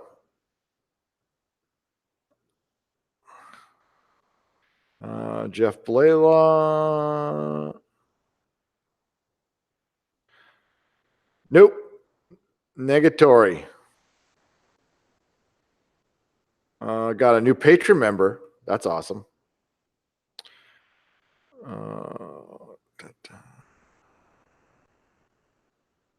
Huh. Yeah, not a lot of people looking at the Good Omens review. That's disappointing. Oh well. I believe in that show, so I'll keep doing it. But tomorrow never dies. Predicted media controlled to manipulate us. Yeah, it did, and it also predicted that a guy will get diamonds in his face. Was that the right one? Tomorrow never dies. Maybe I got that one. The one with Madonna in it. Yeah. Tree Biddy. Tree Biddy. I will keep an eye out for it, though. I will keep an eye out for it. Jack Random, old G.I. Joe toys seem to predict military weapons. They had the, I remember the stealth bomber was a toy, but not the stealth fighter. That one went under the radar, for lack of a better word. Maybe tomorrow. You're right. He's a busy guy. He's super busy. I might see him tomorrow. He's supposed to be at some table tomorrow, and I might be able to just go up and talk to him. But thanks. I appreciate it.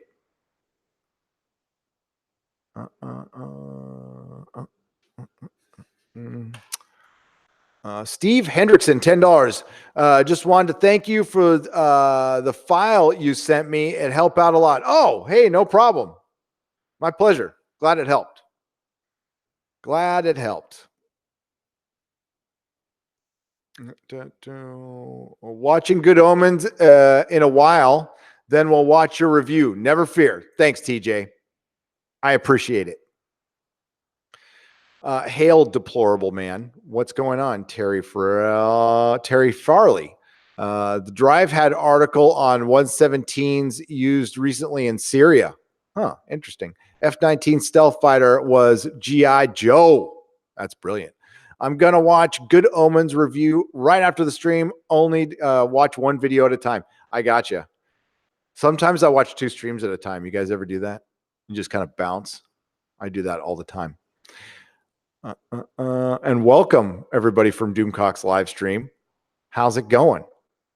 They're replacing the B-2 with a new bomber, codenamed a B-21 currently. What about the B-52s though? I want them to tour this summer. Just kidding. Tree Biddy and okay. Well, I'll stay on for a few more minutes. I'm sorry, new people from Doomcock's live stream, but I've been going for a while. And I've got a show to get up to early tomorrow. And I'll be doing these every day. Every day. What's this? UFOs came here to fix Game of Thrones and to steal my Dalek collection. Says Retro Game Bloke. Yeah. You like those Daleks up there? Those are the 5-inch ones. Those are brilliant.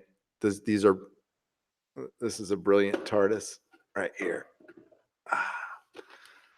Doctor Who toys are the best action figures ever made. I don't care what anybody says. As far as paint job, as far as like an action figure you can play with, one that you could stand up that has characters that look the most like they do in the TV show with the best effing accessories, the best made accessories. I'm sorry, the batteries are dead on this, but this thing lights up. It all lights up in there. You can spin it like so. And yeah, it even opens up. There, that opens up to the phone. Yeah, this thing it's heavy. It's badass. It's perfect size to the action figure. So let's get an action figure, for example. I love bragging about Doctor Who figures because people talk about, oh, Star Wars is the best and G.I. Joe. And those are great action figures, don't get me wrong. But these, like the paint job on these things are freaking brilliant. And they look like they're characters. I mean, it's just effing brilliant. They were made great for 2 years and then they went to shit. And look, the Cybermen look great. They look great. All right. Don't get me started on action figures. At least Penny didn't break your TARDIS like she did Sheldon's transporter. Oh, well, yeah. Do you have a TARDIS alarm clock? Yes, I do.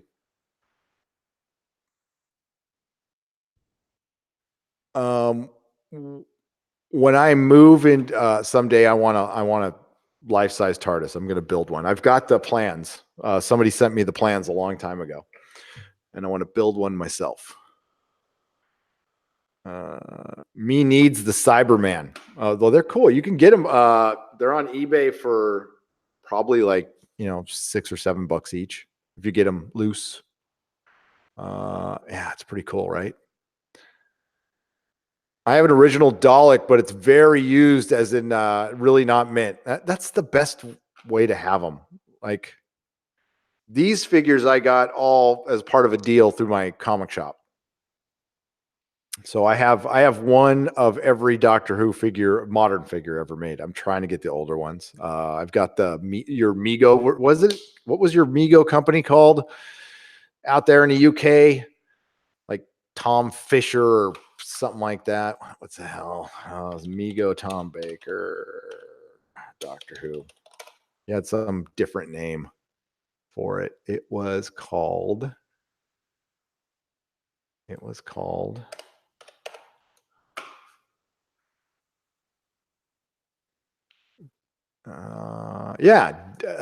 Denny's Fisher Mego. Denny's Fisher. Why in the hell was it called Denny's Fisher?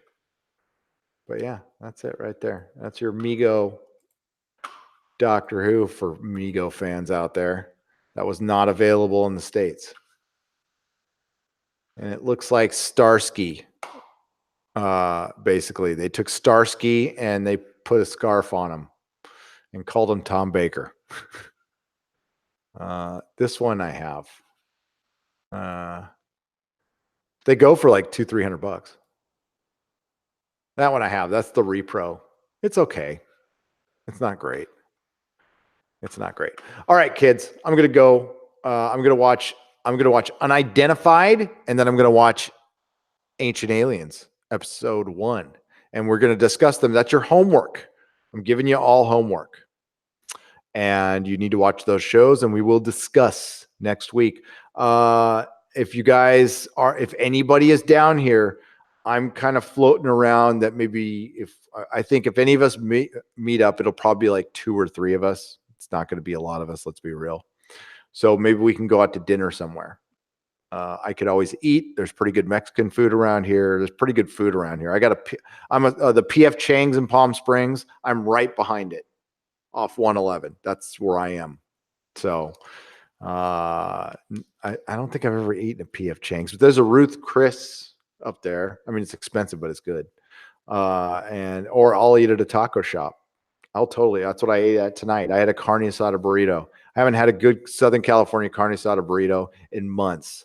And gods, it was good. God damn, it was good. So I'm going to be doing Instagram videos tomorrow. Oh my God, Instagram. Mrs. Nerdrotic thinks I should do some Instagram shit. So I'm like, all right, fine. I'm also going to put them, they'll also be on Facebook if you're on the Facebook page or the group. I'll do a couple stories on the YouTube channel, and otherwise, yeah, there's a video coming out on the Nerdrotic channel tomorrow. But man, it just slowed down over there, so that's too bad. So yeah, I'm probably not gonna hit 100K until I produce another video, which is not gonna be until next week, unfortunately. But that's the way it goes. We still have a lot of subscribers. It's still pretty awesome. So let me check and see if I missed some super chats.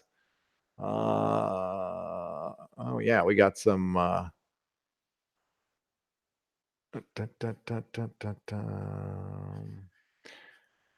read that one.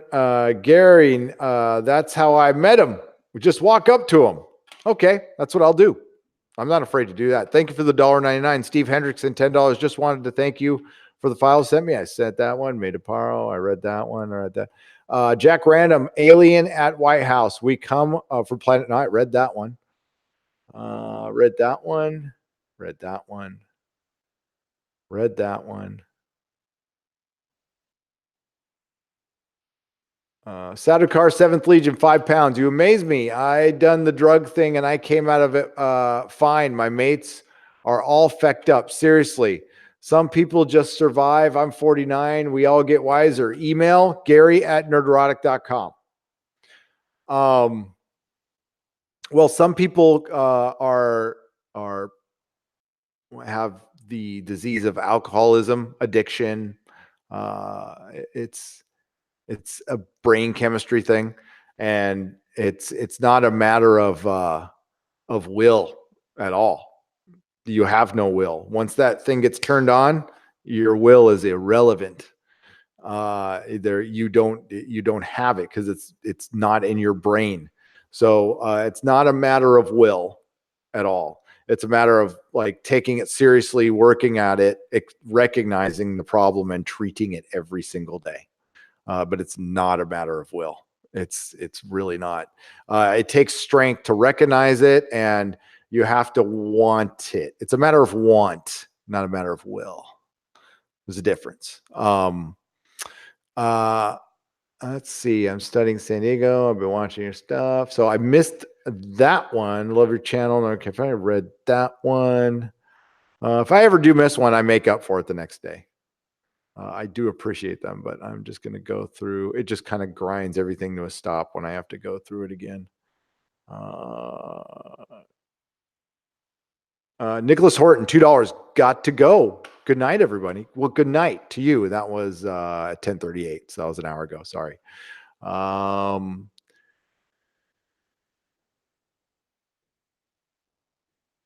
Don't search. They are already here and not friendly. Yeah. Sadokar, as far as the aliens are concerned, is that the one you were saying I missed? Yeah, because it wasn't showing up. I guess I had to refresh. Yeah, I don't think there's a saying, don't ask questions you don't want to hear the answers to. I think that is the ultimate question that we're not sure if we want to hear the answer to it, but we're going to hear it anyway. So we should just be ready for it. And I think it's already here.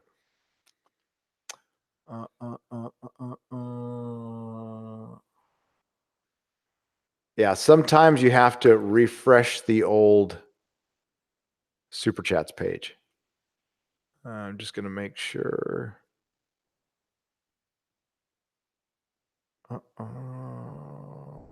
Sorry, folks. Give me just a second.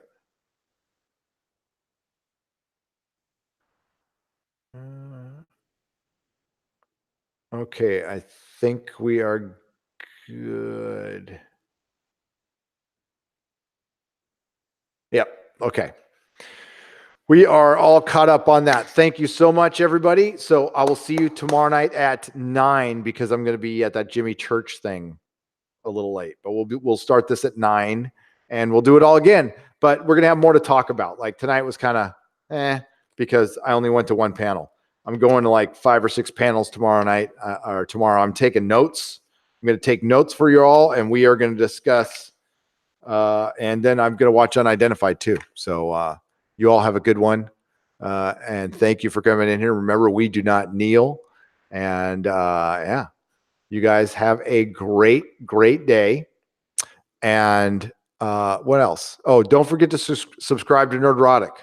Like I said, it's slowed down. So tell a friend, tell your mom. Your mom needs to subscribe to my channel. We're trying to eke up. This is something I've noticed, and it's not just with me. It's like when people get to the 100K part, it just gets hard to get over that finish line. But we'll do it. We'll do it. All right. Tonight was not meh. It was entertaining as hell. Thank you, Kiss. I don't know. Sometimes I just felt like I didn't have enough to give to you guys, but I'll have plenty to give you tomorrow. And thank you for being here. You guys entertain me as well. Do not kneel. See you tomorrow.